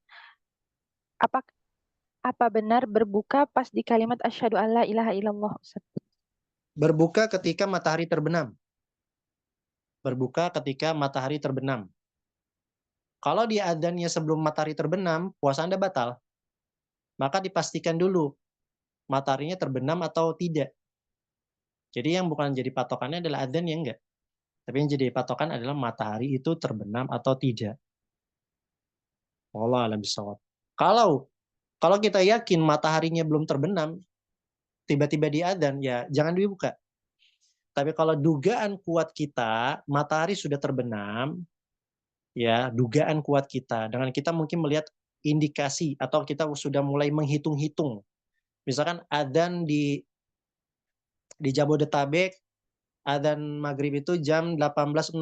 Padahal kalau kita lihat-lihat, ternyata matahari itu terbenam ketika jam 18.05. Berarti kita tunda buka kita sampai jam 18.05 atau 18.07 lah. Walaupun adzan sudah duluan. Yang penting jadi patokannya apa? Yakin mataharinya terbenam atau dugaan kuat kita dengan ada indikasi-indikasi lain matahari terbenam, maka boleh kita berbuka. Tapi benar-benar pastikan matahari itu terbenam. Wallahu a'lam bishawab. Selanjutnya. Baik Ustadz, Ana izin menyimpulkan Ustadz, berarti patokannya itu bukan azan ya Ustadz. Azan itu adalah wasilah, sedangkan kita melihat kepada mataharinya Ustadz ya. Sahih, benar, sahih. Baik Ustadz. Kemudian ada yang pertanyaan terkait Ustadz, bagaimana cara menentukan mataharinya terbenam Ustadz? Melihat. Atau kita bertanya kepada orang yang terpercaya. Atau kita sesekali mencari edukasi yang lain. Kalau saya sih melihat di Indonesia ini agak kecepatan menurut saya. Kayak sebagian ustadz itu kan mengatakan azan subuh di Indonesia itu kecepatan, maka kita akhirkan. kita akhirkan adzannya ke beberapa menit. Tapi kalau dugaan kuat kita melakukan dengan jam tertentu dan memang dari orang yang terpercaya, maka silakan. Seperti itu. Jadi ya kita harus mencari tahu, berusaha untuk mencari tahu, jangan bermanja-manja sebenarnya. Baik Ustaz, jazakumullahu khairan. Kemudian pertanyaan selanjutnya Ustaz, ahsanallahu ilaikum Ustaz, afwan ana izin bertanya, ada seseorang yang pada awalnya mengira ia memiliki hutang puasa 5 hari. Menjelang Ramadan berikutnya, ia mengecek dan mengingat kembali, ternyata ia memiliki hutang puasanya 6 hari. Itu artinya masih ada satu hutang puasa yang belum terbayarkan. Bagaimana ia membayar hutang puasa tersebut, Ustadz? Apakah cukup qadha aja atau qadha plus bayar fidyah? Jazakumullahu khairan. Cukup mengqadha saja. Cukup mengqadha saja, tidak perlu bayar fidyah. Baik Nah, Ustadz, meskipun udah tahun berikutnya itu Ustadz ya. tidak jadi masalah. Cukup Baik diqadha Ustadz. saja. Baik Ustadz, insya Allah sudah jelas ya Ukhti. Jazakumullahu khairan Ustadz atas jawabannya. Selanjutnya, Assalamualaikum warahmatullahi wabarakatuh. Waalaikumsalam warahmatullahi wabarakatuh. Semoga Allah memberikan mungkin ya. Semoga Allah memberikan kesehatan dan melindungi semoga Ustadz mungkin ya ini pertanyaannya. Semoga Ustadz diberikan kesehatan, dilindungi sekeluarga oleh Allah. Amin amin ya rabbal alamin. Izin bertanya, tidak puasa karena tahun 2019 hamil. 2020 lahir busui, tahun 2021 hamil, tahun 2022 lahir dan menyusui juga, 2024 hamil, 2025 lahir dan menyusui. Qadarullah tiap tahun hamil dan menyusui. Bagaimana Kak Ustadz? Jazakallahu khairan. Masya Allah. Semoga Allah berkahi keturunan anti. Untuk berkaitan ini cukup bayar fidyah. Untuk terkait ini cukup bayar fidyah. Berarti tinggal dikalikan saja. 30 dikali berapa itu? 2019 sampai 2025 berarti 6. Ya, 30 kali 6 berarti membayar fidyah sesuai dengan jumlah orang miskin 30 kali 6. Dan seterusnya. Jadi cukup bayar fidyah. Masya Allah. Baik Ustadz, jazakumullahu khairan. Ada selanjutnya masih ada waktu Ustadz? Teruskan. Baik Ustadz. Assalamualaikum warahmatullahi wabarakatuh. Waalaikumsalam warahmatullahi wabarakatuh. Semoga Allah selalu menjaga Ustadz dan keluarga. Izin bertanya Ustadz, apakah sholat tarawih di rumah bagi wanita masih bisa mendapatkan keutamaan di bulan Ramadan? Jazakallahu khairan. Nah, masih mendapatkan man qama Ramadana imanan wa ihtisaban ghufira lahu ma taqaddama min dzambi. Barang siapa yang melaksanakan sholat malam di bulan Ramadan dengan penuh keimanan dan pahala, maka dia diampuni dosa-dosanya yang telah lalu. Di sini kata man dia umum, ya, kata yang umum, siapa saja, baik berkaitan laki-laki maupun perempuan. Ayat saya berkaitan dengan hukum laki-laki dan perempuan ini ada bedanya. Kalau perempuan yang terbaik tetap di rumah. Kembali kepada hukum asal. Artinya apa? Yang wajib saja, yang terbaik adalah di rumah. Sholat yang wajib, yang terbaik itu di rumah, bukan di masjid. Tapi kalau laki-laki tetap di masjid. Jadi perempuan yang terbaiknya tarawihnya di dalam rumah. Kalau dia bisa berjamaah bersama anak-anaknya, tidak jadi masalah. Jadi tetap mendapatkan keutamaan sholat malam di bulan Ramadan.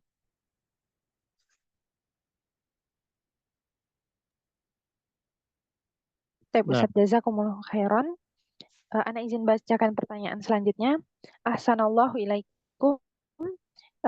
Amin amin ya rabbal alamin. Izin bertanya Ustadz, saudara Ana cerita ke Ana kalau puasa Ramadan saat dia uzur, dia selalu bayar fidyah dan juga mengqadha karena dia khawatir apabila dia tidak bisa mengqadha ke depannya, maka dia sudah tidak ada hutang karena sudah bayar fidyah. Pertanyaan Ana, apakah hukum fidyah dan puasa qadhanya? Dan kalau dia mengqadha, apakah fidyahnya apakah fidyahnya termasuk sedekah atau bagaimana Ustadz? Dan sebaiknya ke depannya dia tetap melakukan seperti kebiasaan itu atau bagaimana? Jazakumullahu khairan. Kalau dia kalau dia terhalanginya karena sakit atau karena usia sudah tua atau karena dia safar, maka ini hukumnya kembali sebagaimana yang kita sebutkan tadi. Makanya di sini harus dispesifikin lagi. Kalau memang karena sakit, sakit yang memang diharapkan sembuh, maka dia cukup mengkodo saja. Sebagaimana juga orang yang safar. Kalau orang yang sudah tua renta, maka kalau dia badannya sudah tidak kuat, akalnya masih sehat, maka dia cukup bayar fidyah. Adapun kalau dia wanita hamil dan menyusui, nah ini dia sebenarnya cukup bayar fidyah saja. Tapi kalau dia mau sekalian qadha dan fidyah, itu hal yang sangat baik. Jadi ini tergantung nanti keadaannya seperti apa. Apakah dia puasanya, apakah dia membayarnya karena sakit, safar, karena tua, atau karena hamil, maka itu dikembalikan pada keadaannya. Dan sebagaimana sudah kita jelaskan di materi yang tadi.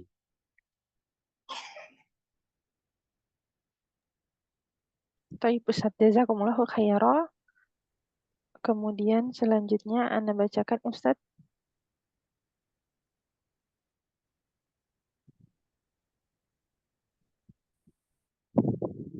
Assalamualaikum warahmatullahi wabarakatuh. Waalaikumsalam warahmatullahi wabarakatuh.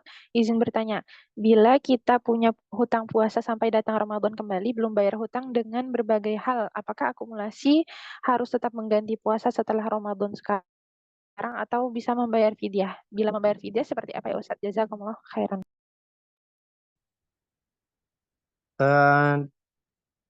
Dia tertundanya karena ada uzur atau tidak?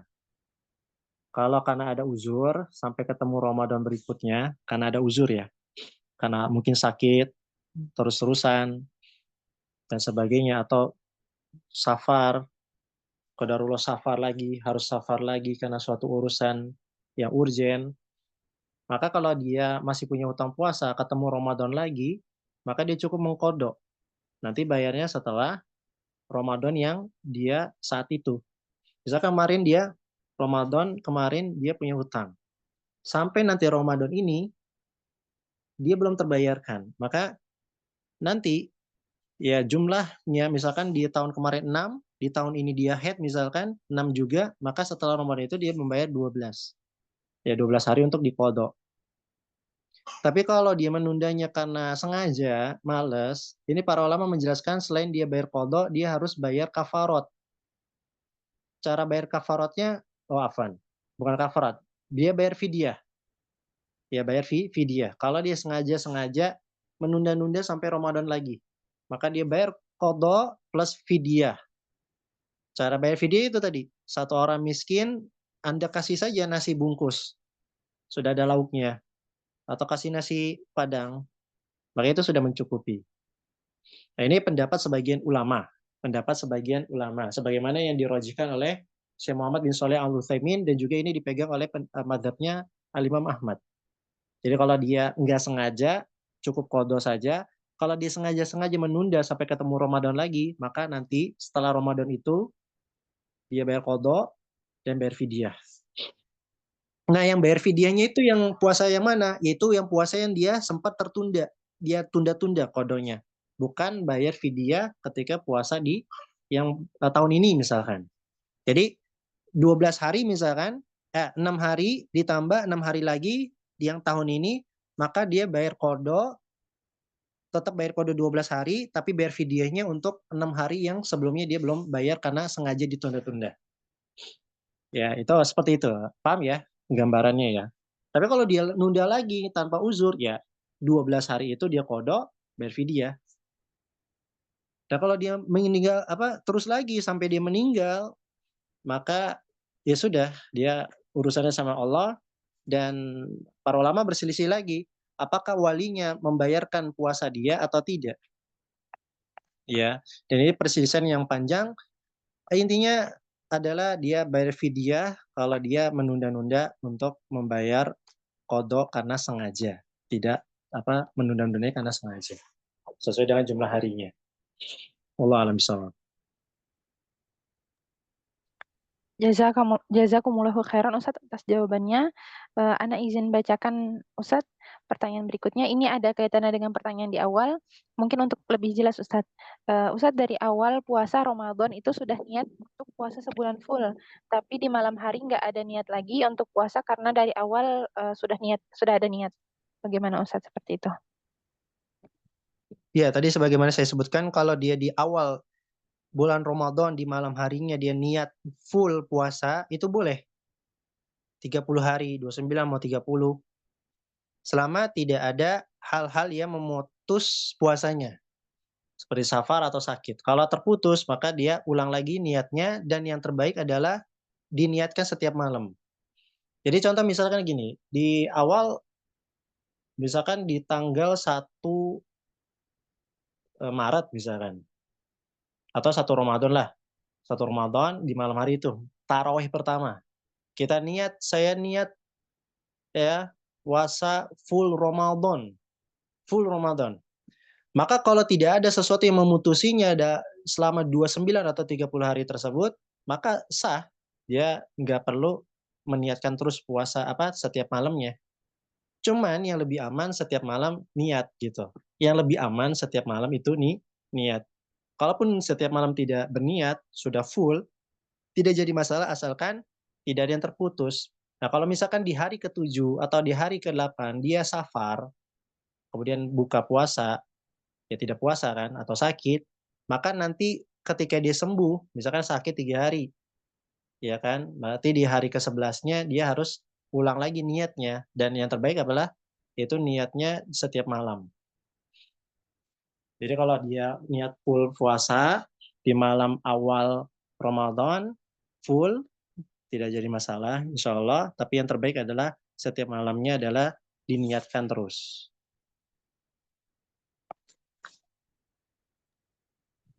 Alhamdulillah, jelas Ustadz jazakumullahu khairan atas jawabannya. Ana izin bacakan pertanyaan terakhir Ustadz. Assalamualaikum warahmatullahi wabarakatuh. Semoga Allah selalu menjaga Ustadz dan memberkahi Ustadz. Amin. Amin. Ya Rabbal Alamin. Afwan izin bertanya, apakah tetap mendapatkan pahala orang yang membukakan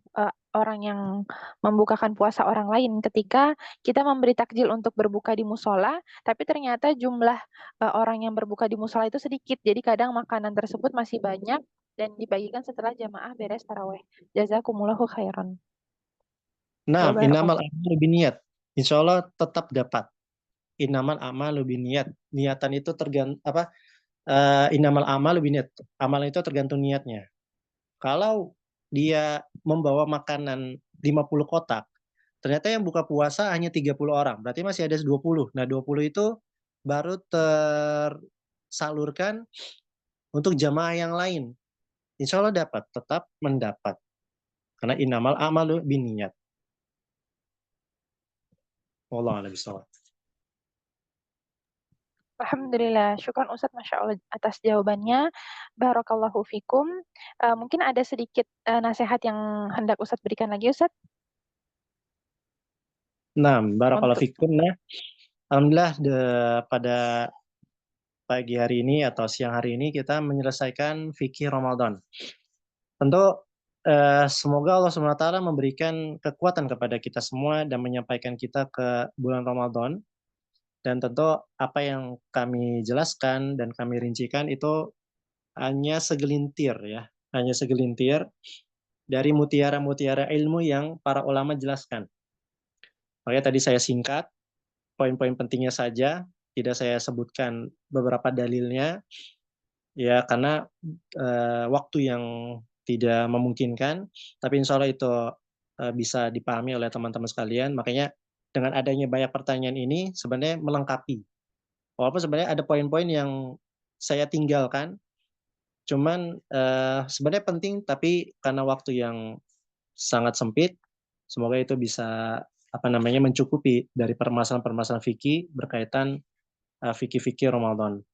Dan sebagai penutup, kita nasihatkan kepada semuanya, yaitu persiapkan diri di bulan Ramadan ini dengan memperbanyak taubat.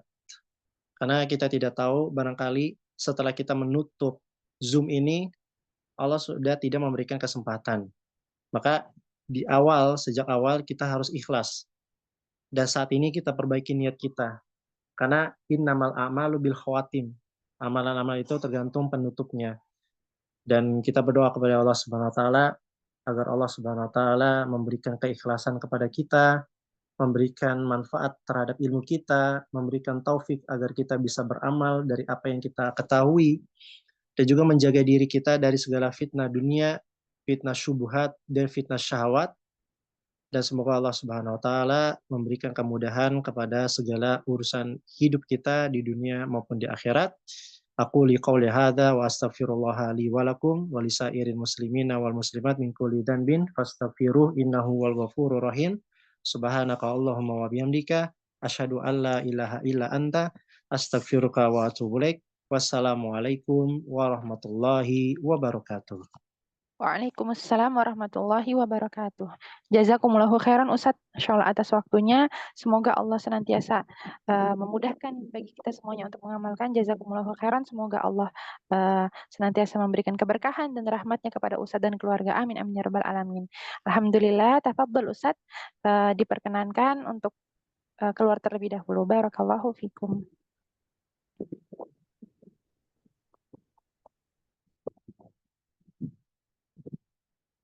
Ya, alhamdulillah akhwat, barakallahu fikunna jami'an. Alhamdulillah kita sudah dimudahkan oleh Allah untuk menyimak hingga akhir ya. Insya Allah, Ana izin memberikan link di chat. Sebentar, Ana izin berikan link di chat untuk bagi teman-teman yang hendak mendapatkan sertifikat ya. Silakan isi link berikut. Sebentar. Ya, mungkin ada dari teman-teman yang masuknya tidak masuk ke Zoom, tidak dari ini ya, grup. Nah, nanti insya Allah silakan diisi link yang ada di Gform, yang ada di chat, kemudian nanti diarahkan ke grup yang akan diarahkan di Gform. Ya, ada grup WhatsApp yang diarahkan dari Gform, silakan dimasuk di sana, kemudian nanti akan ditunggu aja untuk sertifikatnya. Ya, alhamdulillah. Sebagaimana kita tahu ya, akhwat, bahwa Ramadan itu bulan yang penuh keberkahan, yang dinanti oleh setiap Muslim. Sehingga bulan ini itu nggak patut dilewati. Itu gitu aja tanpa persiapan sama sekali. Sehingga dalam memasukinya, kita itu memerlukan bekal yang banyak. Ya, harus benar-benar siap untuk mendapatkan keberkahan yang ada di dalamnya. Sehingga perlu ilmu untuk mengarunginya. Semoga tadi ilmu yang disampaikan oleh Ustadz menjadi bekal bagi kita untuk mengarungi bulan yang penuh keberkahan ini, meski sedikit ya. Dan diharapkan juga untuk semua dapat terus mencari perbekalan dan perjamuan lain ya, demi menyambut bulan Ramadan ini dengan hangat. Kalau misalnya memungkinkan juga, misalnya untuk teman-teman di sini misalnya punya anak dan sebagainya, atau sendiri juga nggak apa-apa, untuk menunjukkan atau lebih memunculkan lagi vibes bulan Ramadan gitu ya. Atau bisa tuh hias-hias ruangan gitu ya, bertemakan bulan Ramadan gitu. Jadi ketika masuk ruangan tuh wah, terasa nih vibes-nya. Kalau meskipun di luar eksternal juga kita terasa ya, ada macam-macam, ada azan dan sebagainya, ada sahur dan sebagainya gitu ya. Vibes-nya terasa. Ada dagangan banyak berjejer, tapi maksudnya ketika kita di dalam ruangan rumah kita sendiri untuk memunculkan vibes dan mereminder kita senantiasa, oh iya, ini tuh bulan Ramadan. Seperti itu. Aku harus lebih semangat lagi. Seperti itu. Maka coba misalnya dihias ruangannya dengan ya hiasan-hiasan misalnya kayak bendera, kemudian Ramadan Mubarak atau dan sebagainya seperti itu ya, menjadikan ruangan kita terutama yang tempat yang sering kita kunjungi itu sebagai vibes-nya itu bulan Ramadan seperti itu. Kalau misalnya diri kita merasa melemah imannya di bulan kebaikan ya, bulan Sya'ban, bulan-bulan kebaikan, bagaimana kita mempersiapkan bulan Ramadan maupun nanti di bulan Ramadan, maka ingat terus ayat ini akhwat. Kata Allah Ta'ala, Allah berfirman, ulaika yusari'una fil khairat, dan mereka itu bersegera untuk mendapatkan kebaikan-kebaikan. Wahum laha sabiqun, dan mereka itulah orang-orang yang akan segera memperolehnya. Ya, alhamdulillah, barakallahu fikum akhwat yang sudah hadir hari ini, dan semoga Allah istiqomahkan hingga akhir bulan Ramadan, dan semoga Allah sampaikan, jangan lupa untuk berdoa ya akhwat, semoga Allah sampaikan kita ke bulan Ramadan dan semoga Allah berkahi kita di dalamnya. sampai aja nggak cukup, lewat aja nanti. Tapi kita semoga diberkahi juga oleh Allah di bulan Ramadan. Amin amin ya rabbal alamin. Dan jazakumullahu khairan kepada seluruh media partner yang membantu terselenggaranya kajian hari ini. Ada Ad-Dur Al-Mansur, kemudian ada Berbagi Kebaikan, Simal, Fahima, Sajak Salaf. Masya Allah, jazakumullahu khairan. Semoga Allah berikan keberkahan ya atas kemudahan dalam kerjasama kita. Amin amin ya rabbal alamin. Semoga setiap usaha kita juga bisa dicatat oleh Allah sebagai pahala di sisinya. Amin amin ya rabbal alamin. Rabbana taqabbal minna innaka antas samiul alim. Alhamdulillahirabbil alamin. Karena sudah ditutup oleh Ustadz, ana tutup dengan salam. Wassalamualaikum warahmatullahi wabarakatuh. Warahmatullahi wabarakatuh. Jazakumullah khairan, barakallahu fiik. Waalaikumsalam warahmatullahi wabarakatuh. Ustazah, jazakillah khair. Jazakumullah khairan. Jazakumullah khairan, Ustazah, Ustaz. Barakallahu fikum.